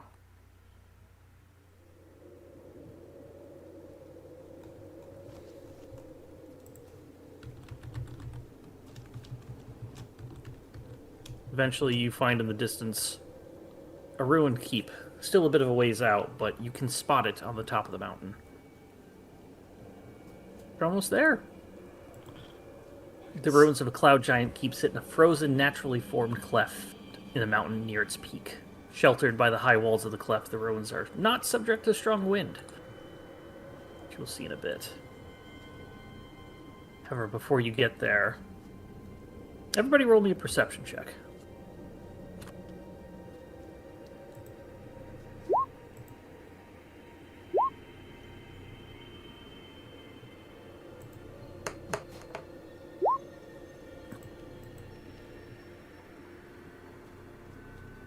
Keldric. I did 19. Looking around, observant, you spot in the distance small wicked creature. And then another one. Then another one. They land Oh, the in wyvern's a back. group. You land in the group. They're small. You land in a group of a couple other creatures. And they sort of shuffle around, and it looks like they stack on top of each other and put a big cloak over them. And they start walking down the mountain again. This is deja vu. You've spotted the winged kobolds starting their trek again. Back up the mountain. Maybe you were right. Maybe they are up to something. Should we try and find them? I'm so cold. Yes, it is a tad nippy. She's just trembling. I don't think I have any any spells that like protect me from elements. Alright. Then what would you like to do? The keep is maybe half a day's trek away from you. Well, now I am curious about that. Those kobolds. Did we try and go? Did you want to go and try and find the kobolds? How far are they away?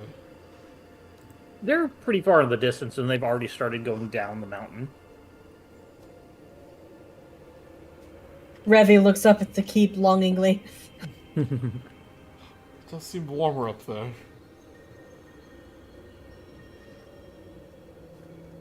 Maybe we should make our way to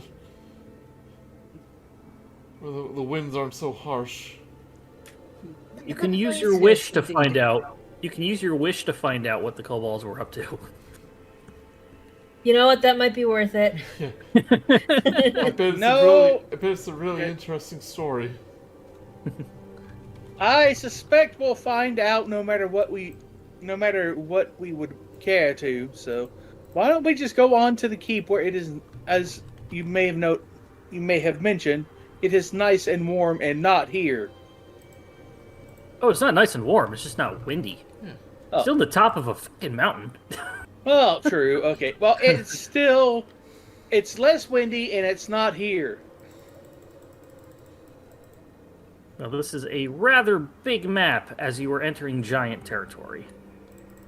And I may have accidentally had a second version of the map somewhere that got lost in the frames, so hopefully that's not causing issues. However, the mountainside splits, leaving a natural cleft in the rock. Descending into this cleft, you come into an icy courtyard strewn with rubble. Hardy blue shrubs rise from the frozen ground. Lodged at the far end of the cleft is a keep sized for giants. Only the first floor and part of the second floor remain intact, the higher floors having collapsed long ago. The rubble left from this collapse surrounds what's left of the keep. A 25-foot tall double door made of bleached wood with bronze fittings provides the only entrance at ground level. So I should say, you can tell, you can't see up there, but there's a second floor that's roughly maybe a third of the way from the end of the front of the building that has collapsed, and you can see that there is only a second floor just above that with maybe one room and a staircase. From your vantage point, it's hard to tell exactly what it is, so I'm not going to reveal it on the map. But you can tell that there is a basically exposed second floor, as well as part of the first floor is probably exposed because the floor has fallen in from that.